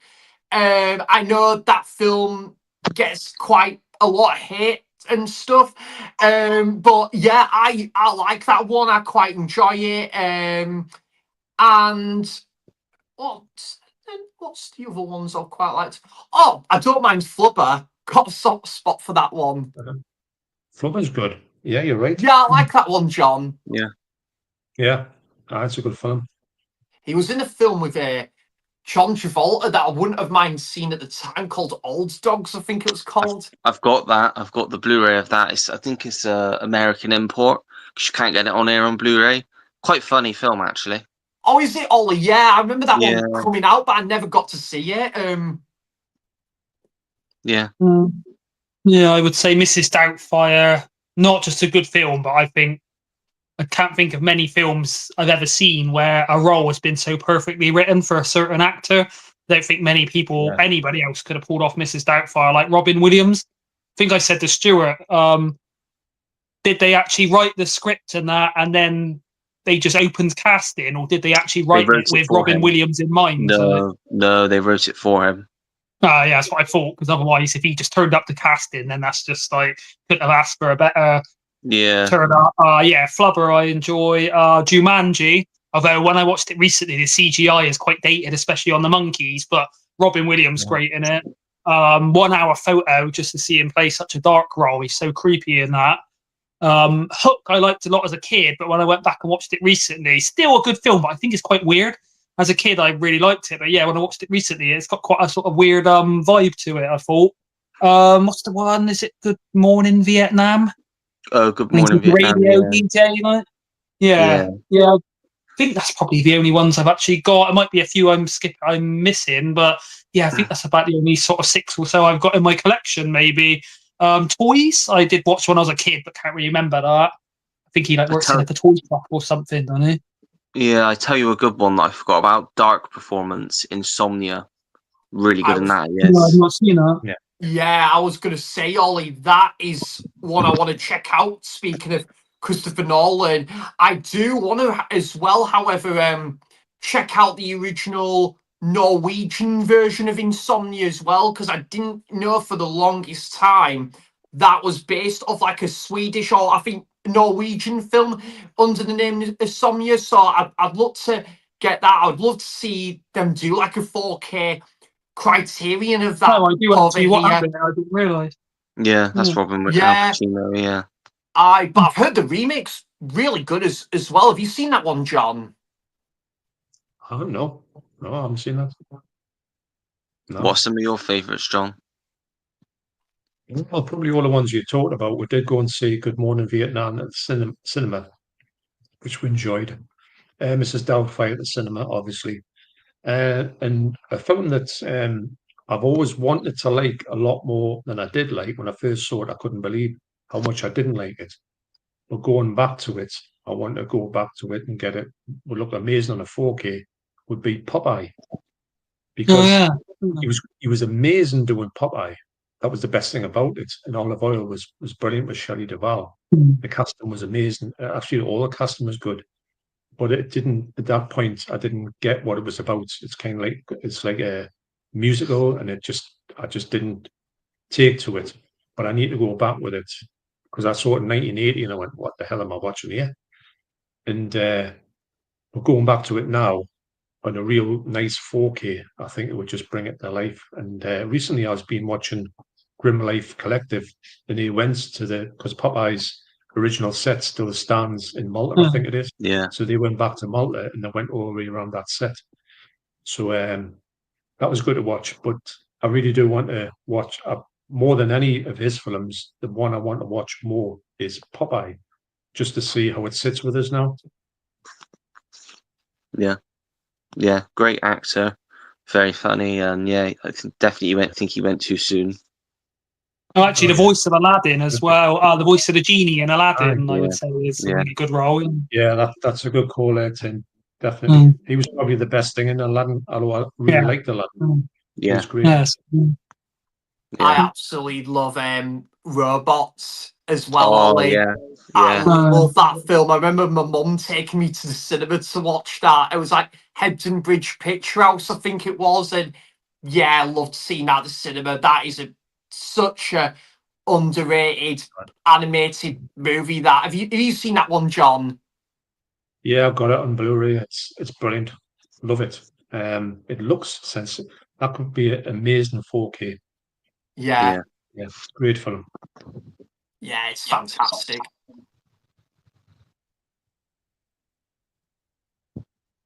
I think Ollie's gone mute. Sorry, Ollie, I think you might have cut out a bit there. Yeah, I can hear you now.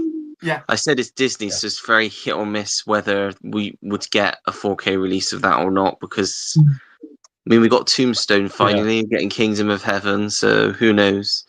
But Night at the Museum films as well. Loved him in them. Yeah. Yeah, I forgot it was That was good film. Yeah. We'll go through the comments and then I think we'll call it a night. Marty's gone. Have a good stream, guys. Up at work at 6 a.m. Yeah. Thanks for joining, Marty. Cheers, Marty. I think Aidan was responding into the length of Mission Impossible, saying if you love a film, it's okay. Which, yeah, we said, right. yeah, we agree with that. Yeah. Thanks for joining, Gears. Cheers, Gears. Cheers, Gears. Looks like Pete was in the chat for a bit. Hello, Pete. Fincher is hit and miss with me. Loved Alien 3, The Game, and 7. Didn't care for Fight Club or Zodiac. Yeah, personally, I think Fight Club, Zodiac, Seven. I mean, I loved all of his. Yeah, my The top only, three. yeah, I think the only film I didn't get on with was Mank. Didn't really get on with Mank, and I haven't seen Panic Room yet. But other than that, I've seen all of his films, and I enjoy all of them to an extent. But some of them are just absolutely fantastic films. I even like The Girl with the Dragon Tattoo. I enjoy that one as well. Yeah, I forgot about He said it's definitely a growing movie, Sam. I think he's referring to Once Upon a Time in Hollywood. Yeah, I agree, Pete. Yeah, the first time I watched it, I really didn't like it. I was a bit bored shitless when I first watched that film, but then watched it again like on Blu-ray, and it was one of my first Blu-rays, and really love it now, mate. Yeah, and I'm actually overdue a rewatch of that one. About 4 years ago when I that. last watched it. Maybe is that, yeah. So I'll definitely yeah, I'm well overdue a rewatch of like Jackie Brown and Reservoir Dogs as well, yeah. So yeah, totally agree with you on that one though, Pete, definitely. He said it's going to get cancelled before production starts, like all new Star Wars movies. But Probably. I think the difference with this is we've got an actor attached to it. All of the previous Star Wars ones that have had directors over the last few years and writers, none of them have had talent or a release date attached to them. But this has got the lead star and it's now got a release date. So I think it is moving full steam ahead at the moment. It's just whether or not they get a cast locked in by the time they need to start shooting, which I think they're aiming to start shooting in the autumn, so like September, October. So it's whether they can get a cast locked in that time, really. Yeah. Adam's here. Hello, Adam. Hello, Good evening, gents. buddy. Hope you're all doing well. Very late to the stream tonight. Hope it's been another great one for you all so far. Watch back what I've missed. Thanks for stopping by, Adam. Cheers, Adam. And the last Appreciate comment that one. from Adam was, apologies if you've already covered it, but wondered if you're picking up any of the new Arrow video releases. I think we briefly went over it, didn't we? Yeah. It's definitely some of the best ones they've released for a while for me. Best group. Yeah. Yeah, there's been, yeah, Ollie, there's been so many good ones in regards to its announcements that I straight away wanted, whereas some of the time, not all the time, but some of the time, there'd be Arrow announcements that come and gone, and a lot of the titles I didn't really pay too much attention to. However, since the start of the year, if not since December possibly, there's been at least one or two titles for each announcement in the new batch of releases that I have been really excited for. Yeah. And, you know, the last announcement we had, what was it? Witness, Taking a Pelham 1, 2, 3, and Dark City Roadhouse. Forgot about that one. All of them four I really want to get at some point. And now, what was it with Zombie Flesh Eaters, the 4K? Yeah, because you know it's one of my favorite video nasties, and I've just gotta have it on 4K. And basically, yeah. What about yourself, John or Tim? Well, obviously, Zombie Flesh Eaters, I pre-ordered that immediately. The Dollars trilogy. Yeah, I know Oh my that's god, been put yeah, back of a little bit, course. but if they get it right, it doesn't matter when they put it out. There was another couple. I think what I'll do with the likes of say Texas Chainsaw Massacre 2, I will get that, but further down the line, it'll come into an hour sale. I saw it in that HMV the other day. It still was quite pricey. I've already got that on their Blu-ray. The Blu-ray is all right. It might be one of those ones where I don't need to upgrade it. But I find myself, I used to be really excited about Arrow stuff, and I used to buy Arrow stuff, and I never used to buy anything else. And to me, these days, it's quite the opposite now. Sometimes that's when Knives got in touch with and told us about that. I was going, all right, because I would have been, the minute it had been announced, I would have known about that. But these days, it's when somebody gets in touch with and says, oh, do you know that Jason X is coming out? And now I'm going, No, I didn't know. I didn't know at all because I don't take any notice of them, which just shows that I don't have that much, not faith in them, but I'm not that much invested in like I used to be. I used to be crazy about Arrow. I used to go, hunting for their stuff all the time. But I'll not say I'll get back to that, but I'm really happy about them getting a little bit more into the stuff that I seem to like, as opposed to things where I go, what on earth are they doing that for? They puts out some really strange ones over the years that you think, why are Arrow going now? But they're going to do that. They need to put a couple of cult ones in as well. There's these ones that are like, anybody could release that one. I always thought that Arrow were going to go for the ones that no one else would kind of touch, which isn't the case now, but never mind. But irrespective of that, I am really excited for these ones coming up at the moment, and I just hope they get a few more of these good old gems out, because I've got plenty that they've released over the years. I just want them to go and give them a good 4K treatment, bring them back into public consciousness. So yeah, long may it continue. When I was looking at the release slate, there's a few interesting ones coming up. I can't remember the names. There's a Japanese one, might be called like the Curse or something. I think it's like a sort of crime one rather than like a horror. Looks quite interesting. And then I've only obviously just bought the other night, about FX 1 and 2, sort of double box, which I hadn't actually got round to watching, but nice artwork on it. And then the one Sam was on about with Harrison Ford, Witness. I've never actually seen it, but it looks interesting. So I'll be picking that up. It's really good as well. I probably won't pick up the Dollars trilogy, even though I've got the Blu-ray of it. Probably get the 4Ks of that. It was another one they showed on the announcements. I can't remember what it was. They got Narc coming out and the stuff. A bit more. Yeah, I've got the normal Blu-ray of the stuff, but I probably will upgrade it to the 4K Larry Cohen film, innit? No, there was another one, a bit more of a mainstream one, not Cobra, but along that kind of lines. Yeah, similar to that. The only other one I can remember, Narc, which is Radiota. Can't remember any of the other ones that they announced. Those were the main ones. August or so. It's a bit like Roadhouse kind of thing, a bit more of like a sort of commercial film or like a big actor. I can't remember what it is now, but obviously I'm a big fan of Arrow, but I admit over the years some of the stuff they put out is either really mainstream, and I'm kind of surprised they're putting that out, and it's already got 4K releases and stuff, or they'll go for some films which I just think are bad films, and I'm like, everything that hasn't got a release, they haven't even come off of DVD yet, why would they put out some of the stuff? Not so much recently, but a couple of years ago, there was just, some that I just was quite surprised, where Second Sight, I think, are probably more consistent, like, other than them putting out Talk to Me, which has already got a 4K, and I don't get why they're doing that. Everything Second Sight put out in the last 2 years, I'm interested in personally.